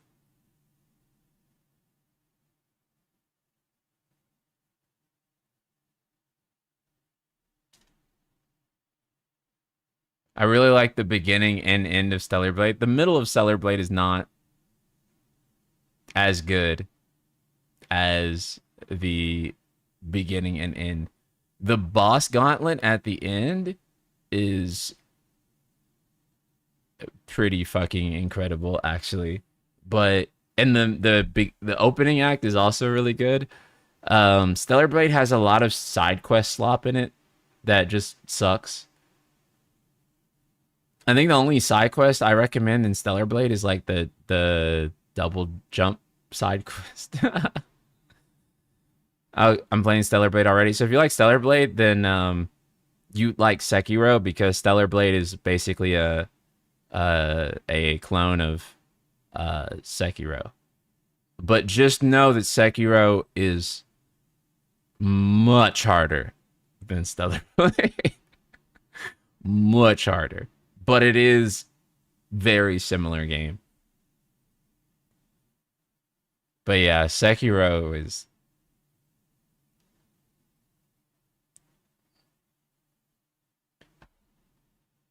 there are fights in Sekiro I was on for like a week, 2 weeks. And it was awesome. I think Sekiro is way better and more massively classed than Stellar. I mean, yeah, there's no competition there. But I really like Stellar Blade quite a lot. Um, but yeah, Sekiro is obviously like considered one of the best video games of all time, and for a good reason. That game also too has like an amazing sense of exploration. God damn, that game's sense of exploration is just perfect. Here's another banger for everyone. My freedom thus consists in my moving about within the narrow frame that I have assigned myself. My freedom will be so much greater and more meaningful the more narrowly I limit my field of action and the more I surround myself with obstacles Igor Stravinsky. I need to look into this guy. He's got so many bangers. And I agree. I agree.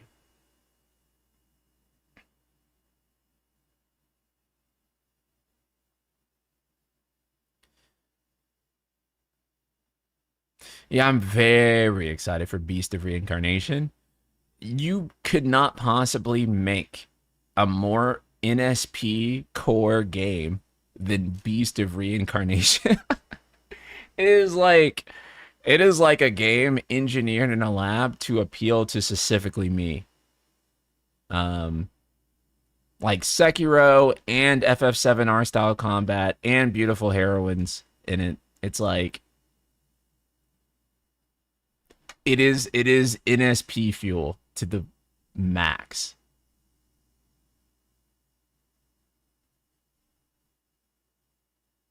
So, okay.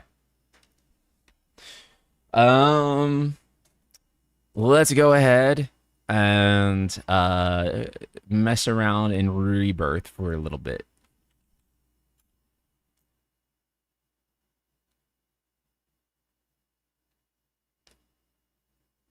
Go ahead and open the game.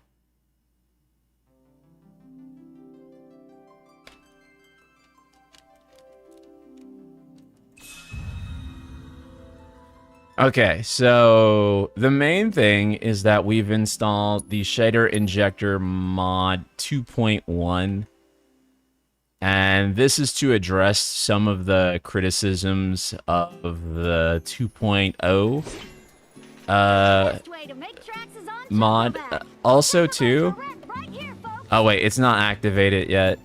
It'll activate in a second. There it goes. But I decided it'd be cool to do the Advent Children mods. I hadn't really got into any Rebirth modding, but there is some cool stuff. Like, I found this. Oh, wait. How do I... How do I do it? Do I have to...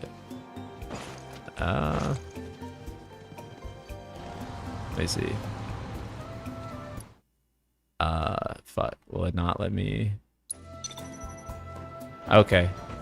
Well, it won't let me do it for whatever reason, but I wanted to show you guys, like, the modding thing that would, like, allow you to change the costumes. Obviously, Aerith doesn't have, like, an Advent Children costume, but I found this mod, and I feel like that's pretty fucking Advent Children. So I really just wanted to mess around with, like, just the 2.1 mod a little bit and just go around and look at things some more. But yeah, ultimately, you know, I really do like this. In low light, I feel like it still looks much better. Oh my gosh. Base game.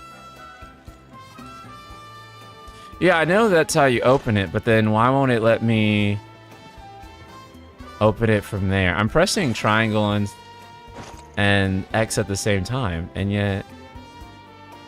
Oh wait, that's the wrong one. That's why. I'm stupid. Okay. I wasn't even reading it. I was just like, oh, it's the second one. So yeah. This is pretty cool. And this actually lets you change the characters' outfits in real time. So you don't even have to actually go into the game's menus in order to do it. It's actually pretty cool. Yeah. Damn, I'm so stupid. I can't believe I was stuck doing that for a minute and I wasn't even looking that it shuffled the options around. Okay.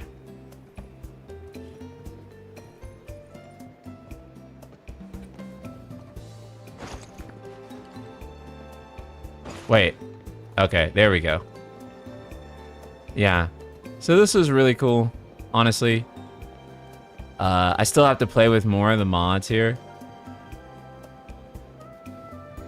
I think this one's actually pretty cool with the ribbon. Well, no. Because Aerith's not dead yet. At least not here. So, maybe not. So I've only like really just started fooling with this. I don't know why this is an option here. Like what I fucked up to make this happen. But Aerith has Cloud as an option. And then this is... Actually, I think I overrode her normal costume on accident. But, yeah. I still need to get some more for her. Barret, obviously, we only have these two options.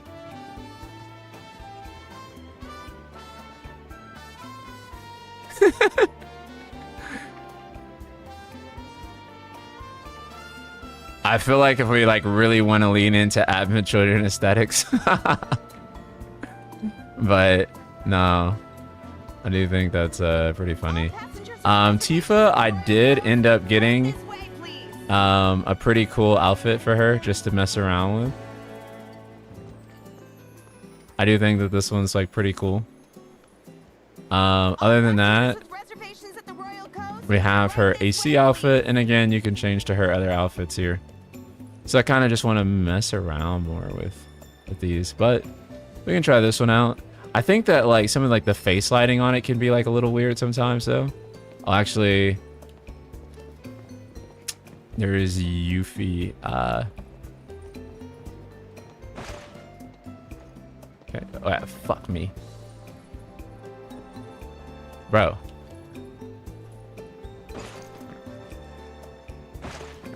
Where's the best place for a Why is it... dinner?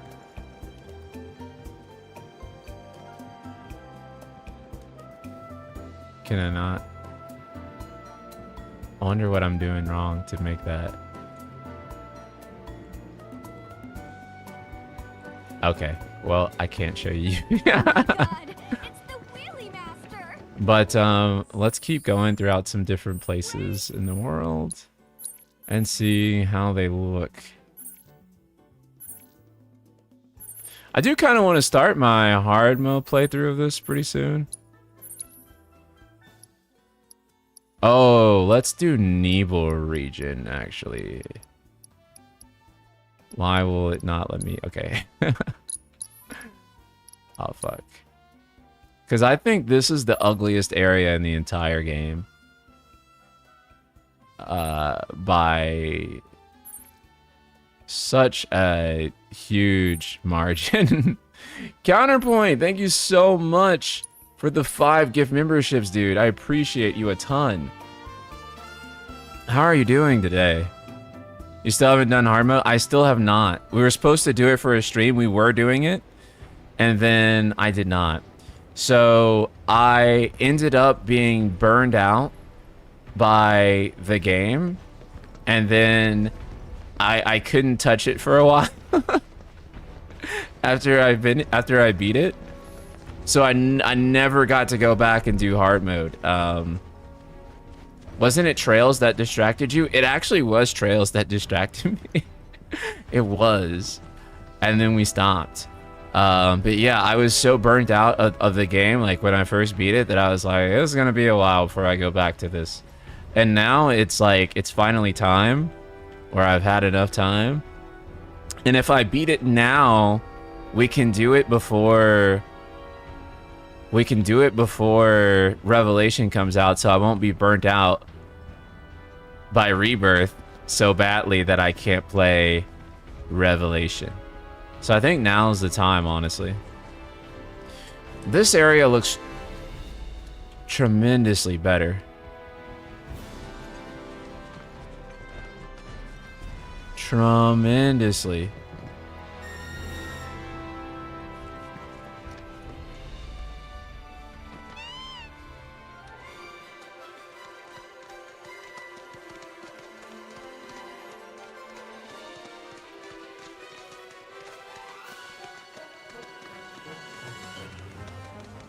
Yeah, we actually we were playing Rebirth on hard mode until we got distracted, but honestly, I was kind of enjoying Rebirth hard mode. I did find Rebirth hard mode to be quite a great deal harder than remake hard mode. Maybe that's just me.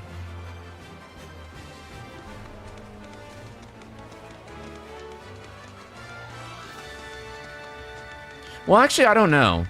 Remake hard mode might have been more challenging. No, Rebirth from when I played, I think is more challenging.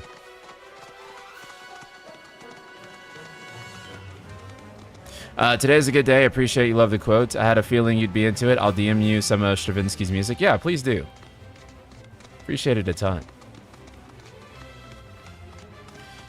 Yeah, so I think we're finally gonna do the Rebirth hard mode run. I think it's finally, we're finally ready for it.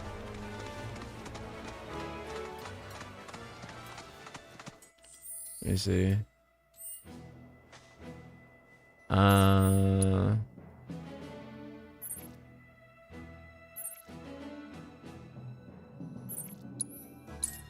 Let's go to Shinra Manor.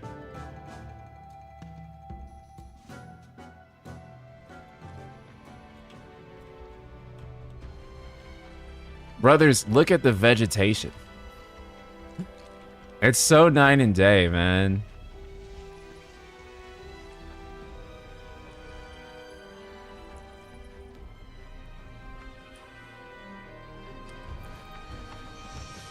It's so night and day.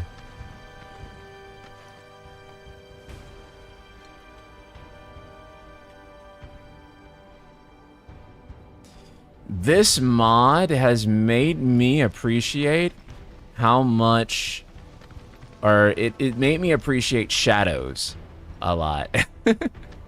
And made me realize how important shadows are to really setting the mood for something. Look how much more realistic the vegetation is. I think vegetation actually benefits the most, right? Because in many cases, vegetation has no shadows. Right? Like, if you look at, like, these right here, there's no shadows, right?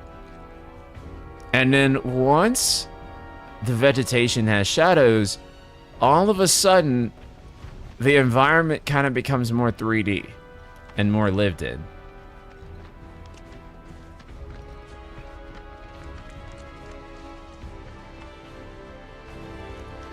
I wonder if Square is taking note. I'm 100% sure that Hamaguchi has noticed this. There's no doubt in my mind that he is aware of this mod. So this is the vanilla game, right? It looks okay. And then you turn this on and it's like, damn. But what I think is crazy is that this alone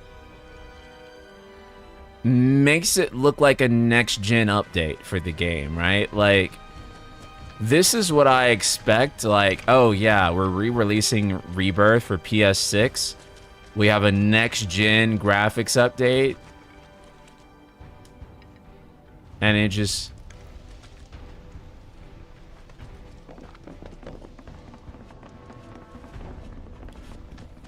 Well, it might not be an excuse, Varlus, it might be real, because this does, you know, even on PC, so 95 with it off, and then it does go down to 93 and 92 with it on. Or maybe it just does in that area. It's like a 1 or 2 frame difference, right? At least here. But... You know, so you are gonna potentially lose some frames, right? And maybe that's why.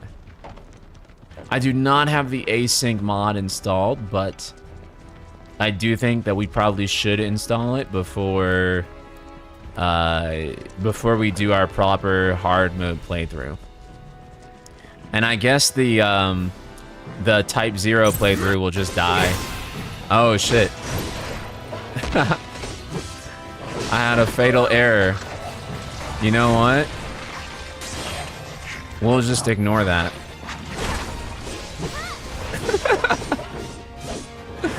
There you go, bros. Just ignore it. Let's just run from this fight.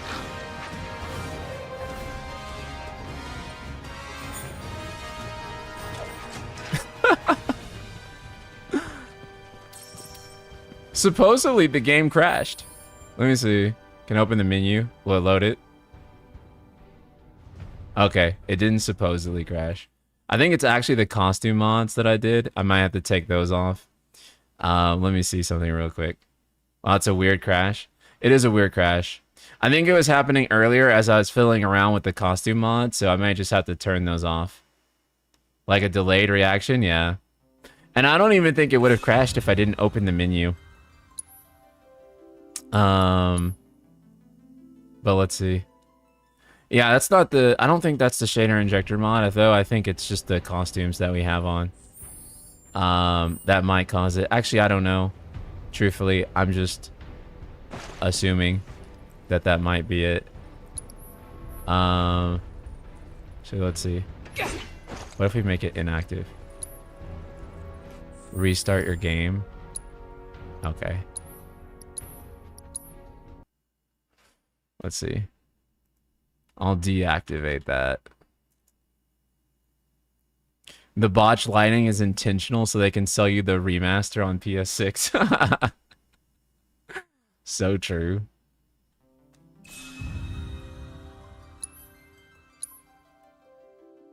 Dress code is picky with 1.05 Rebirth. Oh, okay. That's what it is then. Okay, we'll just turn it off and we'll go back to this. Your costumes have been updated? I just downloaded them like today, so I assume, but I actually don't know. So it's very possible that they are not updated.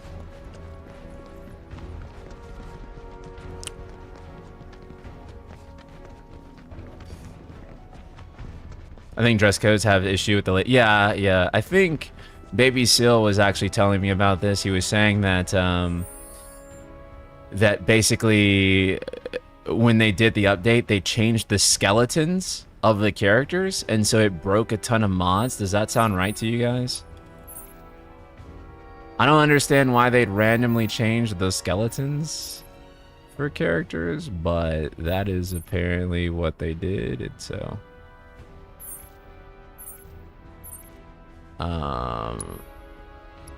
let's actually go back to the Gingaga region real quick. Because this was an area where I feel like we had some issues with 2.0. Where it looked too dark in some areas, and honestly,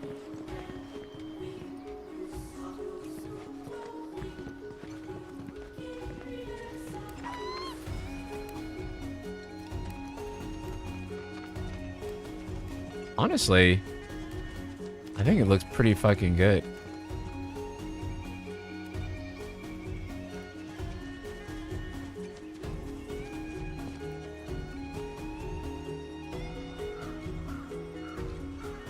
It is dark still, but I like it. This is like, I mean, it's really realistic.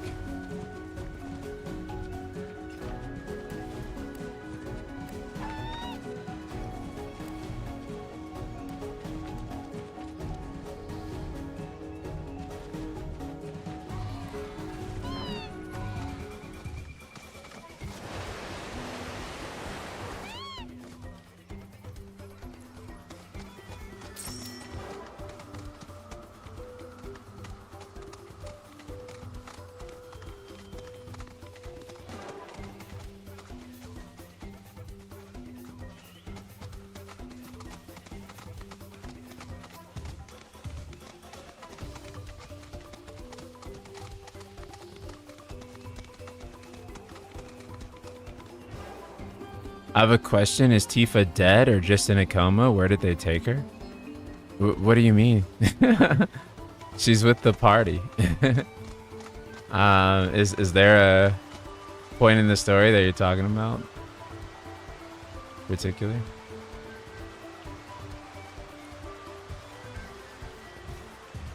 Huh. Actually, in this shot right here, I kind of prefer the vanilla game a little bit.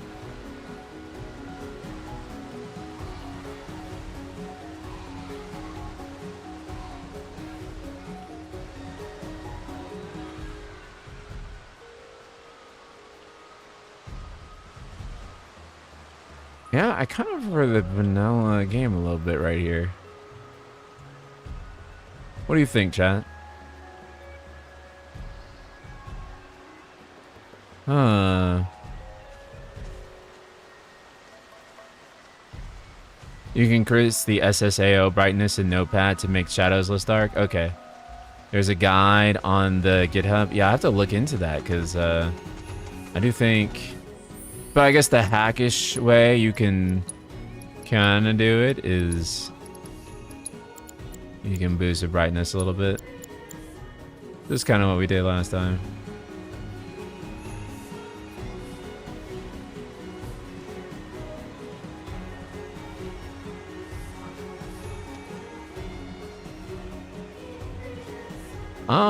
Honestly, is this the maximum preset? Yes, I believe so. I forget which one I downloaded, but I'm pretty sure it's maximum. I think I went for the optimized one. Or not the optimized one, the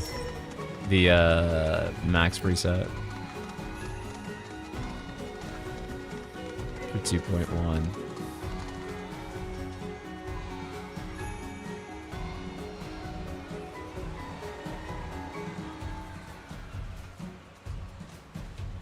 See.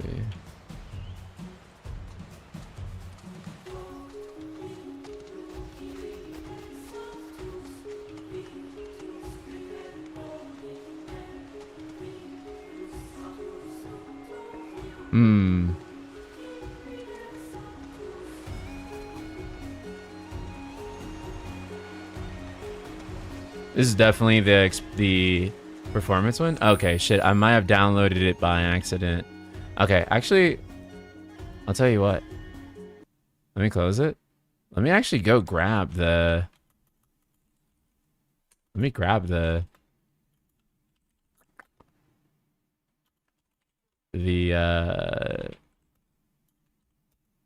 What do you call it? The big one. The maximum one. The one that makes me get my money's worth. Yeah, I did grab the performance one. Okay, I'm gonna grab the highest, maximum qualityest one real quick. And then, okay, and then let me open my Rebirth directory. Browse local files. And then...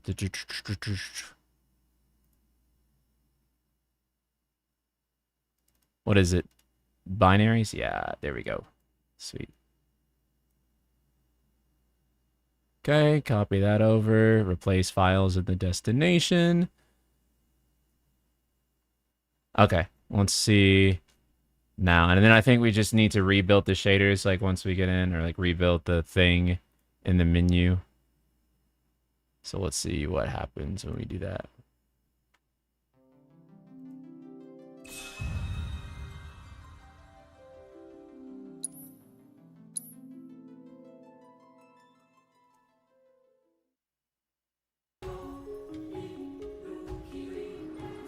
Okay.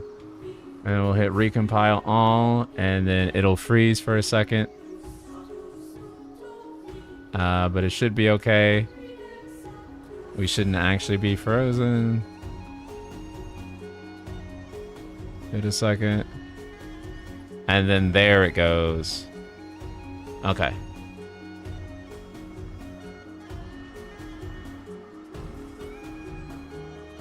Okay. And that definitely did take our frame rate down a little bit, but we can do this.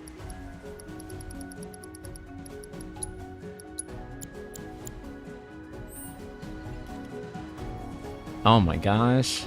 It's so smooth. Once we get those fake frames going, chat.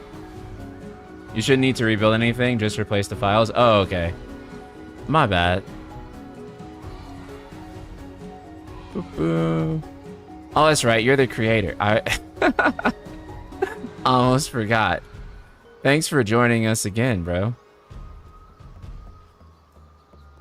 Thank you for having us. Or thank you for being here, whichever way the words work.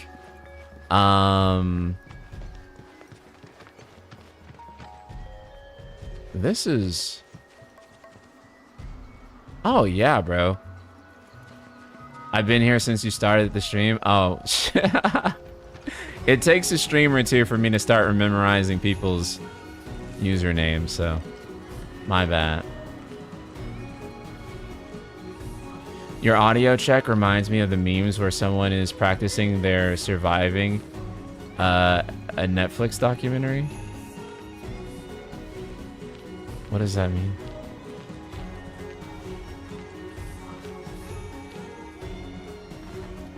Yeah, this looks really great. Actually, let me see how this looks with like the stock brightness, which I think is usually set to 0. So let me see how it looks like that.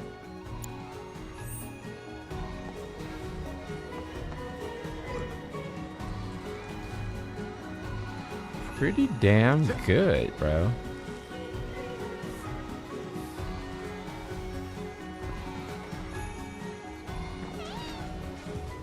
Changed my mind. How's it felt like over the past few days, man? You've become like an internet hero over this past week. Even Digital Foundry making a video on your mod.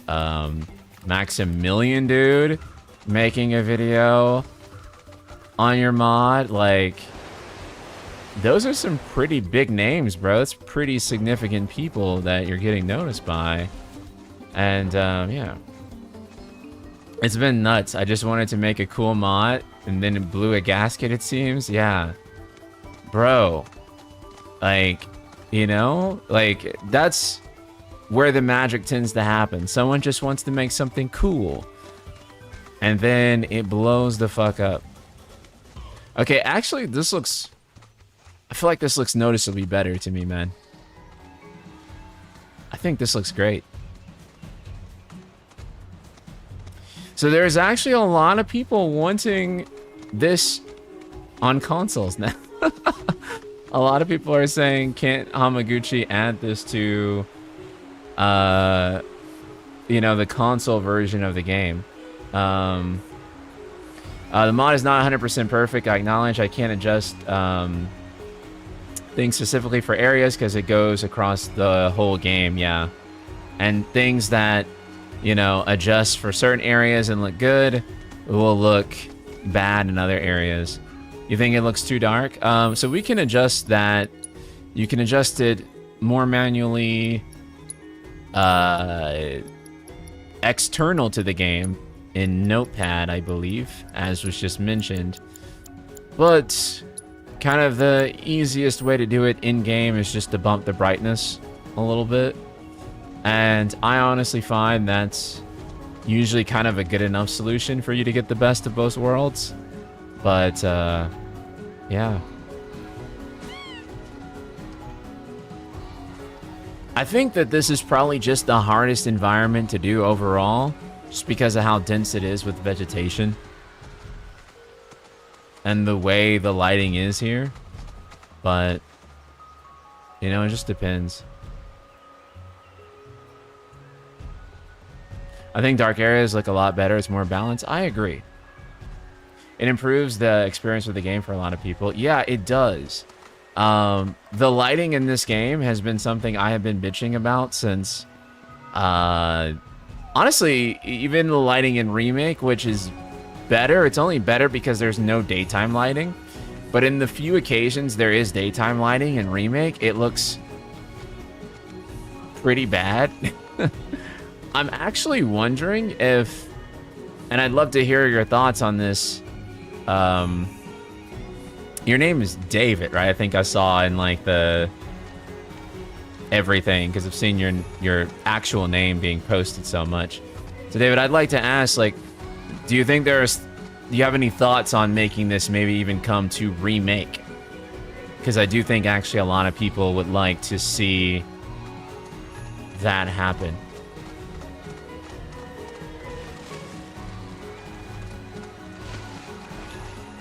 And like, what's your thoughts on that be? Let's go to some other areas. What are some areas that we didn't get to go to last time, chat?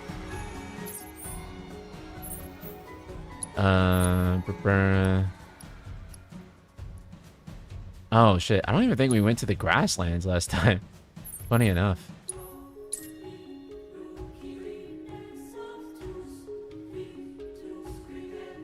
Play this game in VR mode? Is there a VR like mod for this game?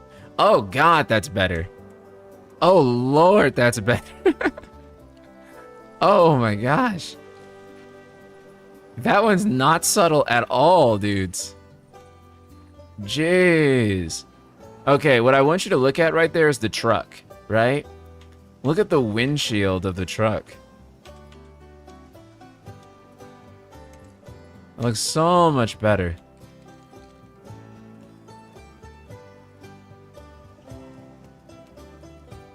Couldn't the modder make it dynamically deactivate in certain areas where it's too dark and reactivate out of it?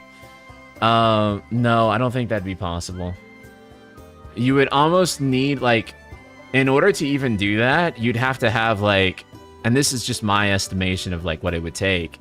You'd probably have to have, like, this, like, you'd have to be checking memory, I guess, to figure out, like, what locations that you're in. And then you'd have to have, like, a list of like all the memory addresses for, like, for those locations, and then toggle on and toggle off. And that would actually be like the most torturous project in the world. What I'm curious about, and I don't know enough about modding Unreal Engine games or modding in general. I mean, I know the general gist of modding, but I don't know like the ins and outs of modding Unreal Engine games.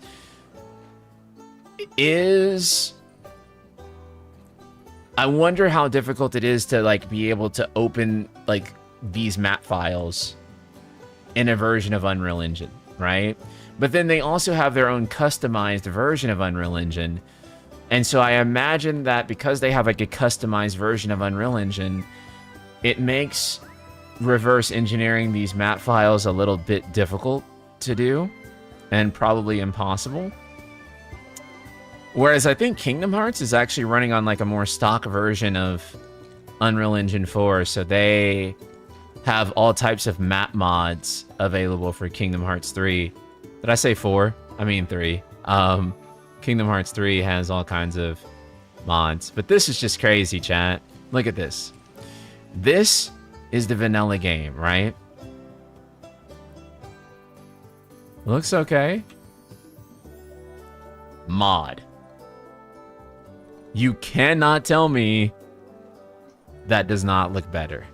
And like, in a game-changing way. I feel like this is how Cloud looks in the cutscenes. You know what I'm saying? And this is how it looks in-game, and it's just rough. And then this is just...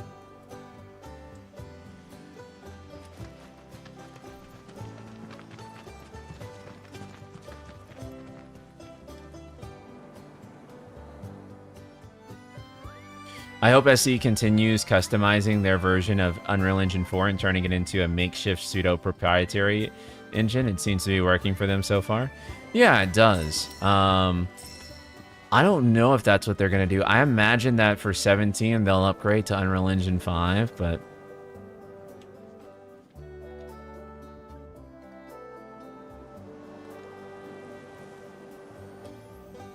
Sunscreen versus no sunscreen, yeah. This is such a tangible-ass difference, man. Here in the grasslands. I think my biggest problem with the way Rebirth looks is that the stock game looks really washed out. And part of that is due to the lighting, right? There's so many areas where I feel like the lighting is just completely washed out in such a way that, you know, I feel doesn't allow you to like really enjoy the way. Here, let me see. I wanted to. Can we like go to different party members? Will it not let us? No. Maybe we can do like, we can just do it like this. Don't run from me. But I want to like get it close up to the other characters. So if we look here.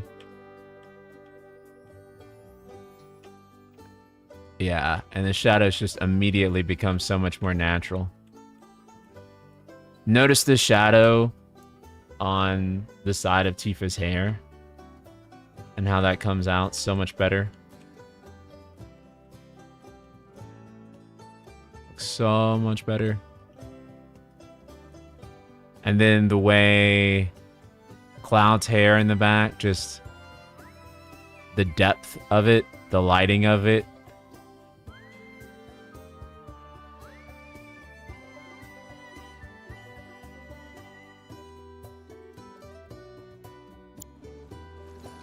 What the next FF game needs is random wildlife, birds casually flying by, squirrels running by you, people walking by for that immersion. I do think some squirrels running around would be cool. Isn't there some shit kind of like that in this game, though?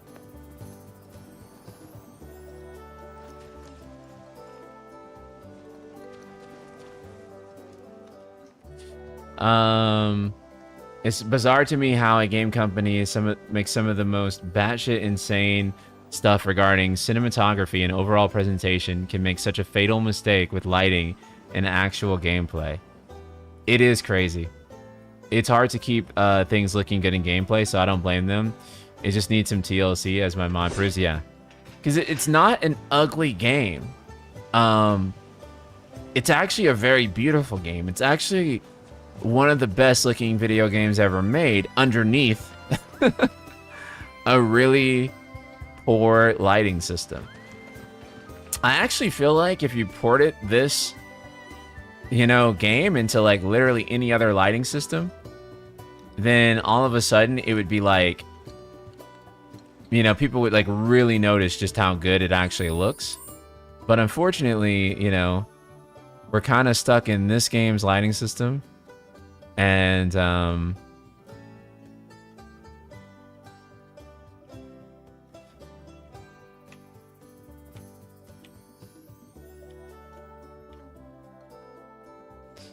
also, like, another thing about this game is just, why is it there's such like an unnatural glow to things sometimes, like where there should be facial shadows, he has lights at, right? Like there's lights like right here that I feel like should be shadows, and the mod corrects that, and that ends up looking better. But I actually just don't understand like why those shadows are like why those are lights instead of shadows. And I don't know the technical end of the graphics to explain like what could possibly be going wrong there. Rebirth is outstanding quality-wise, even I acknowledge that. I love many of its decisions. It just needed some fixing and improvements to its technical aspects, yeah. Interesting, sort of a decent halfway between this and collabing with actual artists to fix two dark areas, yeah. Yeah, because I'm really curious if it would even be possible to actually modify the maps. But the fact that nobody has done it shows me it's probably not possible. Because if a mod is possible, someone usually will eventually get around to doing it if the game is popular enough and has a dedicated enough fan base. But I do wonder, you know, is it not possible to modify the maps here in this case?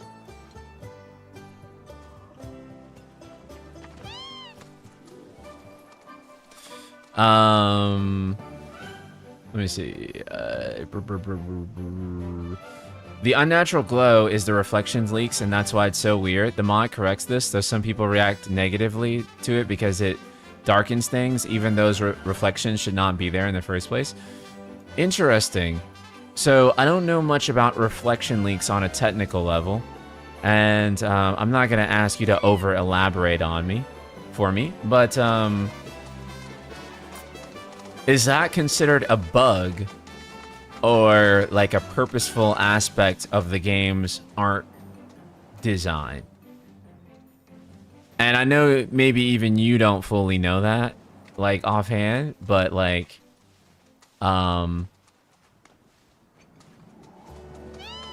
maybe, but like, I would just be curious about your estimation of like what that is, because I really, these games, as beautiful as they are, but Remake and Rebirth are so weird technically. Like, they're very strange in a way that, like, even compared to other AAA games, it's like, why is it actually like this? I don't know fully.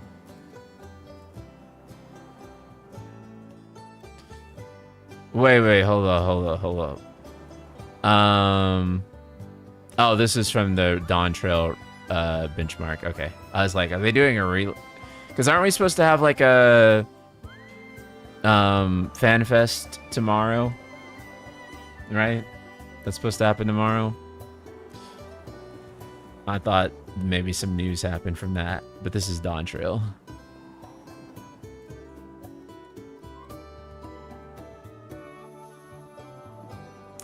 Rebirth is a huge open world, so when it comes to like the precision of light reflections, it's not as good because it's expensive. Dang. So it's not really a bug. It's an imperfect and technical drawback with how the game is built. Okay. Right. Because the reason I ask is that so many people are like, I want this on consoles. And I don't think that this is possible on consoles. That was my estimation. I don't know what your estimation on that would be, but if you have one, I would love to know what it would be.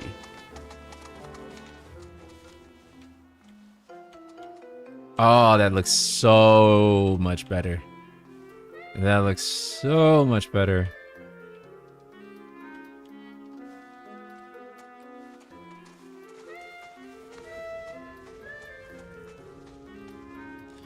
It is totally doable on consoles. Some of the effects the mods adds, I would not add because they are expensive, but all the other stuff like contact shadows are 100% doable. They have been done on PS4s. Okay. Okay. So this is not...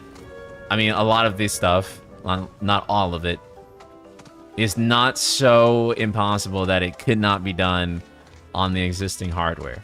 Okay. So this is maybe one of those things that Hamaguchi can be like, we'll look into it, right? And they could investigate.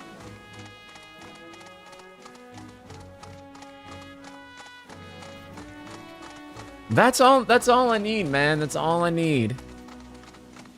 Is this the maximum preset? It is now. Also, the performance reset is so light on framework, though I also am limited because I have to kind of hack the shaders into the game, which has a performance hit in and of itself. Ah, I see. I see. That makes sense. Hold on, let's go to some more areas here. Let's, not like in the Mithril Mine, but like right outside of it. Yeah, in the abandoned dock. Let's see how it looks here.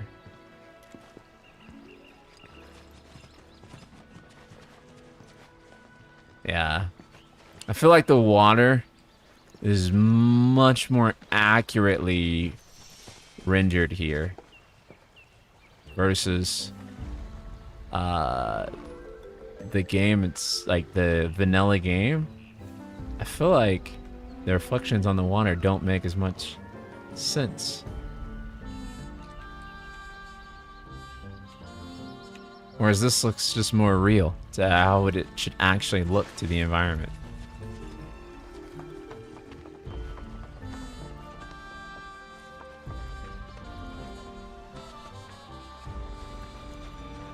Typically, they don't like mods or the idea of it. Hamaguchi is pretty pro-mod. Artistically, they can be hit or miss. Not much you can do about that. But in general, I think it's better in the whole, in my opinion. I agree. I would play the game with it on. There was actually something I had saw. You know where Cloud and Sephiroth do the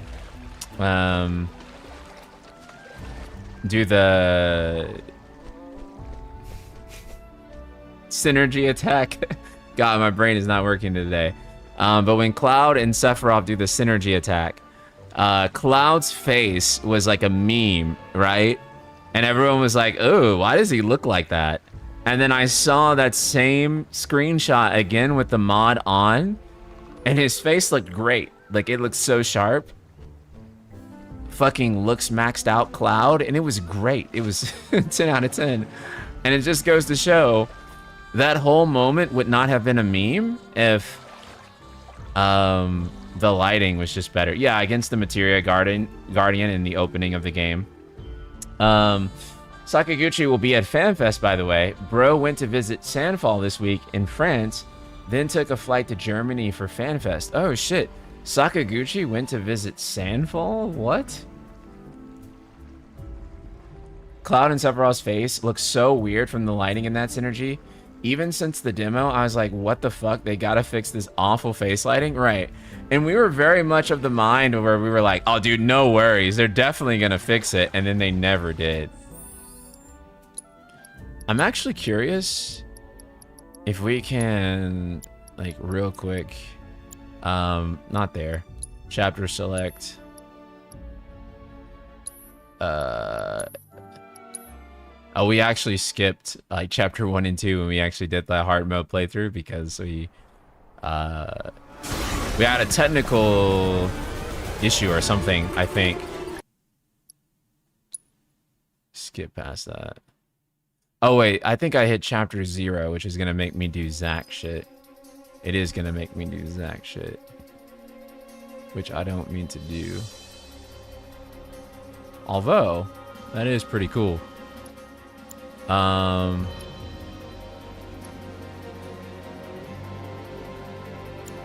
it not let me chapter select in chapter 0? This isn't what I meant to do, though.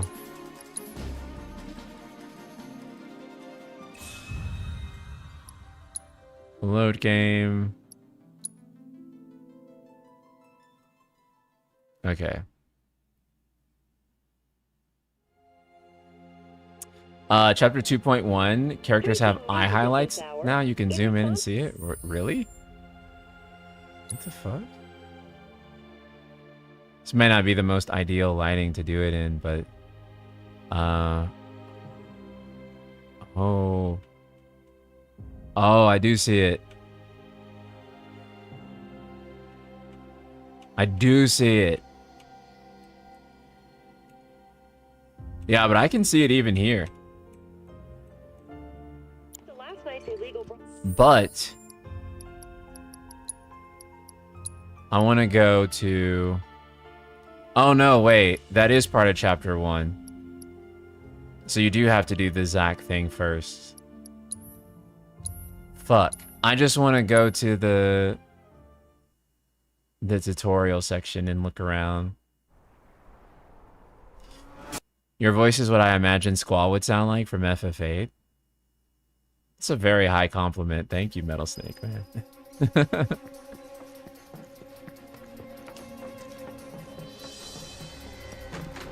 Let's see.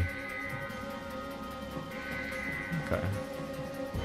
Actually, I feel like that pipe in the background changes pretty drastically. Oh, that's right. You can toggle the Zack scenes off. So then, hold on. What happens if I hit the chapter select again, but this time we toggle Zack scenes off? Also, on a slightly unrelated note, it really does make me wonder, like, where this story is going when you can turn the Zack scenes off.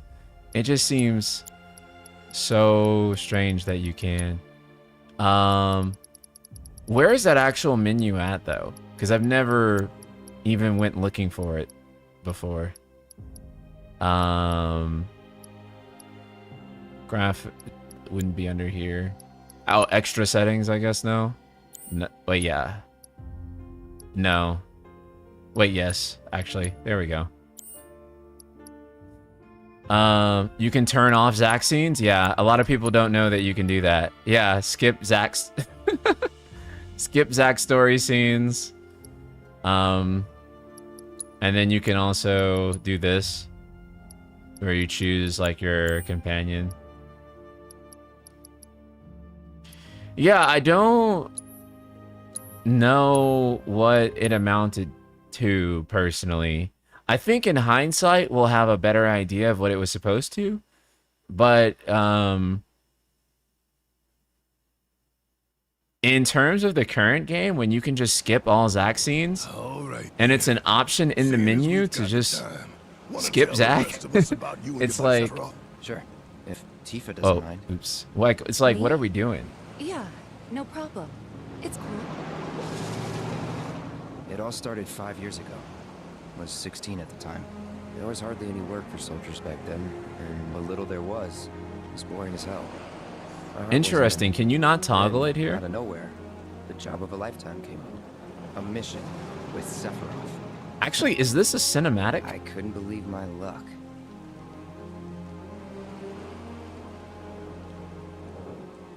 It looks real time, though.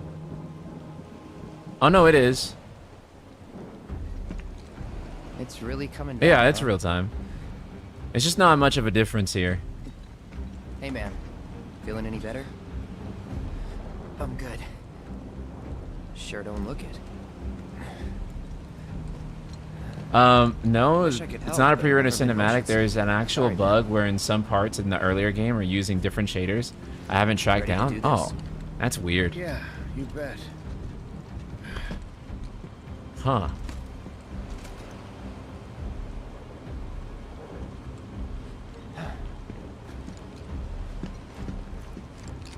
Okay. Still, even the shadows in here, they look much better. Hey, rein it in. Sorry. Yeah. See, look at the shoulder pauldron for Sephiroth, right? Say, reflects the light a little bit more accurately. Because if it's another one of those Turks gigs, you can let me off. Okay. Skip.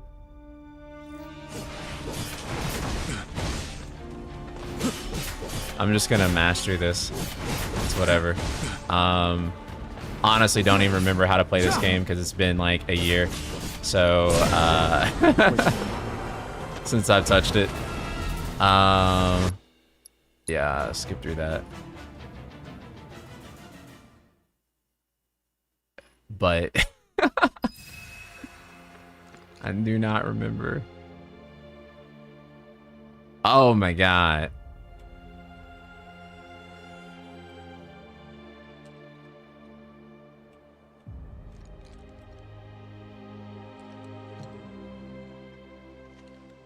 Big W's, bros. Big W's.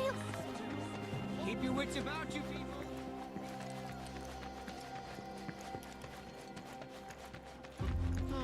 The survey team is the coolest.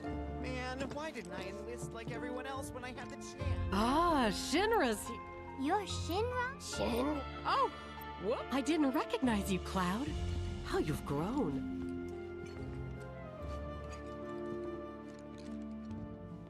Man.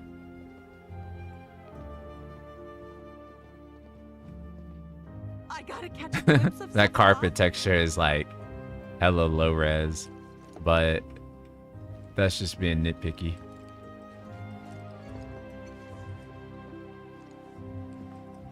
I do want to get the texture mods before we do our like definitive playthrough of this game, which I want to do soon.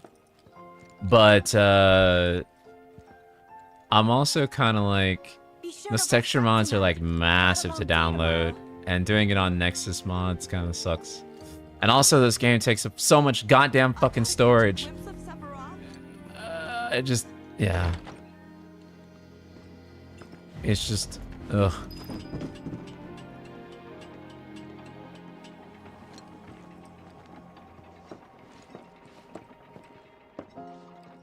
So how did it feel being back up there? I don't know. Nostalgic, I guess? After 2 years away and all that. Uh-huh. Remakes texture pack doubles its size to Rebirth size? Jesus. Wait, I wanted to get this shot in particular. Oh, that's better. Oh.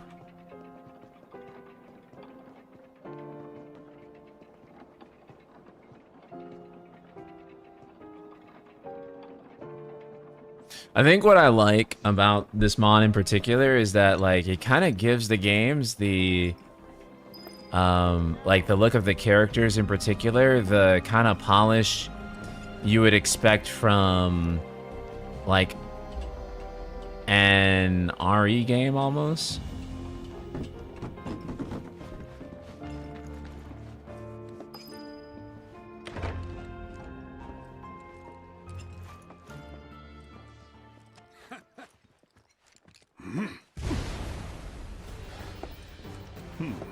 A soldier. And you are? Yeah, look at that, man. Richard Sangan. A humble traveler. The shot of his face already looks good, but then like when you have the lighting like this, it's like polished.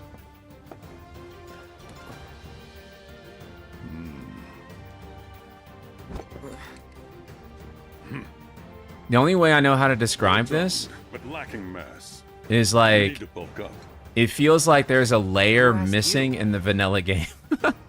It's like the way it looks. You can It's learn like a a lot like from me. you have an artwork in Photoshop and like you turn off some of the layers Don't be shy. and it still I looks have many good, pupils your age. but it's like it's last missing 128. something, right? Like there should be like one more layer In on fact, to one of give them it is from this polish, very and village. this like turns that on. Perhaps you know her. It makes it look like if AC were made today compared to how it normally looks, which looks last gen sometimes, Real IMO. talent, that No, one. they're absolutely like She'll go far. Yeah, right. PS. Yeah, right? Wow. Wow. Anything to say for Hold on. yourself? That shot right there with Cloud didn't standing know. in the sunlight was like so good. And obviously you can't ever get like that type of lighting in like the real time gameplay. But did anyone else like, you know, see that? You know what I'm saying? Like how good the lighting looked right then and there. Like it looked like pre-rendered CG. It looked like a visual work shit, dude.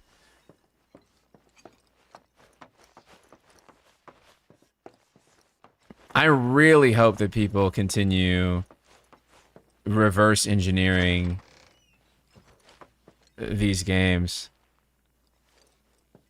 I really do.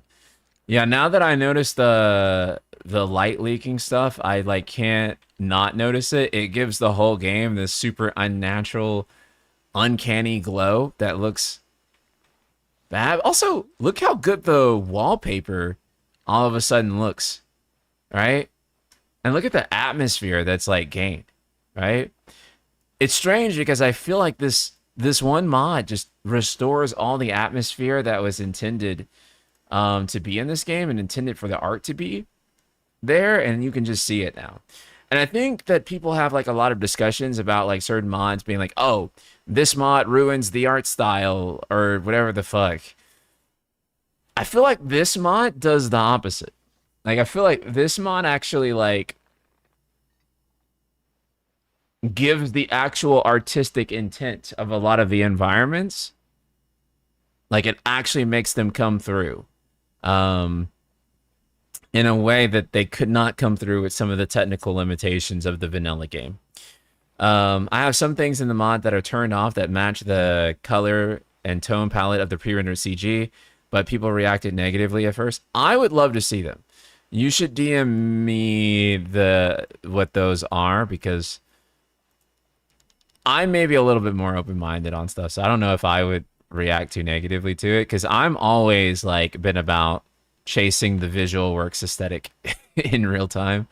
That's always been like a dream for me. So yeah, it does make me think an extra 6 to 12 months with Rebirth, they maybe could have got this lighting. I mean, yeah, you know, it's always one of those things where you wonder if like the game, if they had more time, what they could have done. I'm glad you feel that way. There are some parts where the mod does fudge the art a bit because due to technical aspects, but for the most part, I adore the art of these games and I want to preserve it. Yeah. And I think for the most part, you do. You enhance it in such a way that, again, I think that the actual intent seems to shine through. Like, I mean, look at those lights in the background, right? These right here. Like, with this turned off, what are those lights actually doing? They glow, but it's like, I mean, maybe there's like a little reflection on the wall, but it's not really lighting anything up. If that makes any sense. It's kind of just like light in a void. And then this, all of a sudden, again, like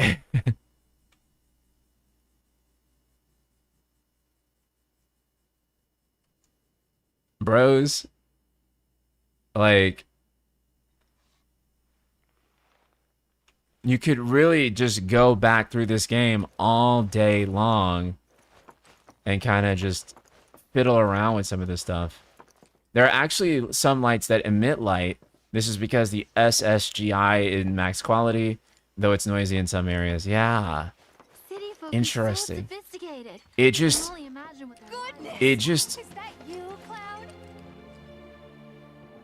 feels more atmospheric. Rest up tonight. I needed to talk to him too, but now's not the time. That sword's huge! You worked out with everyone? Just for a bit. Could you keep up? Finally. Then I stopped by my mom's. Not that it matters. Sure it does. I know how. Me too. Yeah.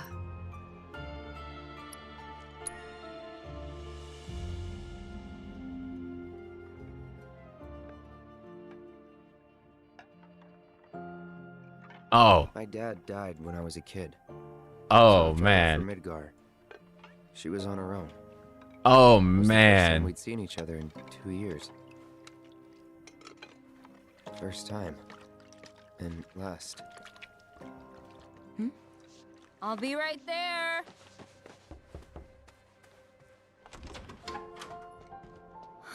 Oh my god, look how much Cloud, is that you? base game. Hey. Oh my Welcome gosh, home. bros. Come in. Let me get a good look at you.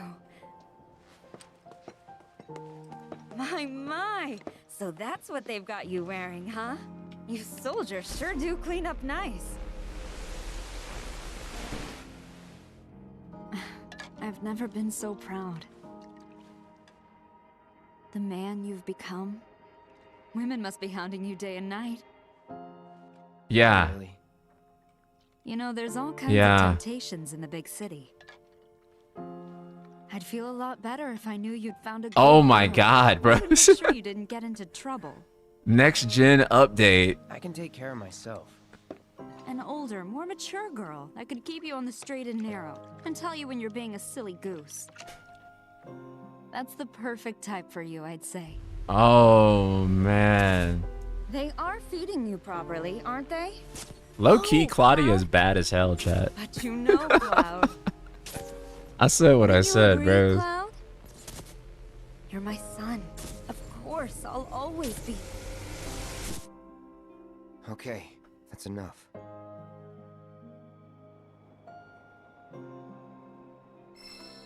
Funny enough, I'm tempted to rebrand this as a gameplay mod with how often I've seen people clicking the toggle. I've made the game more interactive. Yeah. Low key, bro. Kinda. Not even next gen. This makes the game like definitively current gen IMO. I actually kind of agree. I actually kind of agree. Dude, look at the shadows that come up on the table. I've always found the Re-Trilogy games lacking visually, and 90% of it has just been the lighting. Didn't really notice at the time. Some of it was like the texture situation in especially Sephiroth just wasn't himself. Remake, but again, this is just one of those moments where you have to, you know, appreciate the character face, right? Vanilla game. Okay. Vanilla game. Mod. Vanilla game. Mod. Vanilla.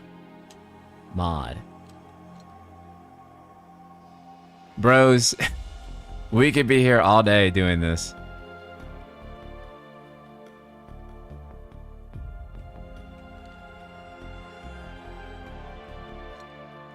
Oh, man. It looks so much better. So much better. What you looking at? This landscape. Huh? I could swear I've seen it before. You okay? Do I look okay, bitch? Day tomorrow. We'll be leaving bright and early. I'll skip through this.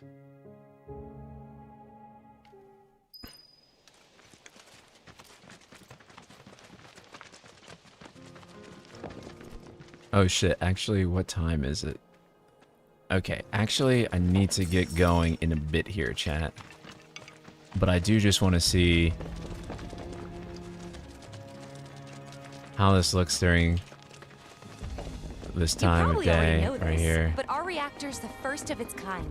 Oh my god. I've seen a few reactors in my time, but none with such a breathtaking view. Who could tire of it? Everyone, eventually. Gonna miss Tyler. Man, No I shade wish to I could Travis, go but he on sounds trips too all much over like the world Xemnas to like you me. guys. I was kind of thinking the same thing. I actually like Travis quite a bit, but I was kind of thinking that I was like, dang, Sephiroth sounds so cool. I love how much of a fucking weirdo he sounds like, which is how Sephiroth should sound. But yeah, like Travis does sound a little bit like Xemnas, but it's okay because Xemnas also sounds a little bit like Sephiroth anyways. So I feel like it does actually kind of work. I feel like it's not too crazy. Okay, I do have to go now. But we will be back on Monday. Maybe we'll actually start our hard mode playthrough on Monday since, again, no one seemed to really care for Type 0. But I'll keep you guys posted. I'll keep playing Type 0 on my own, and we'll still get a video about Type 0 for those who wanted that. And yeah, love you guys so much. Take care, and I'll see you all Monday. Later, people. Peace.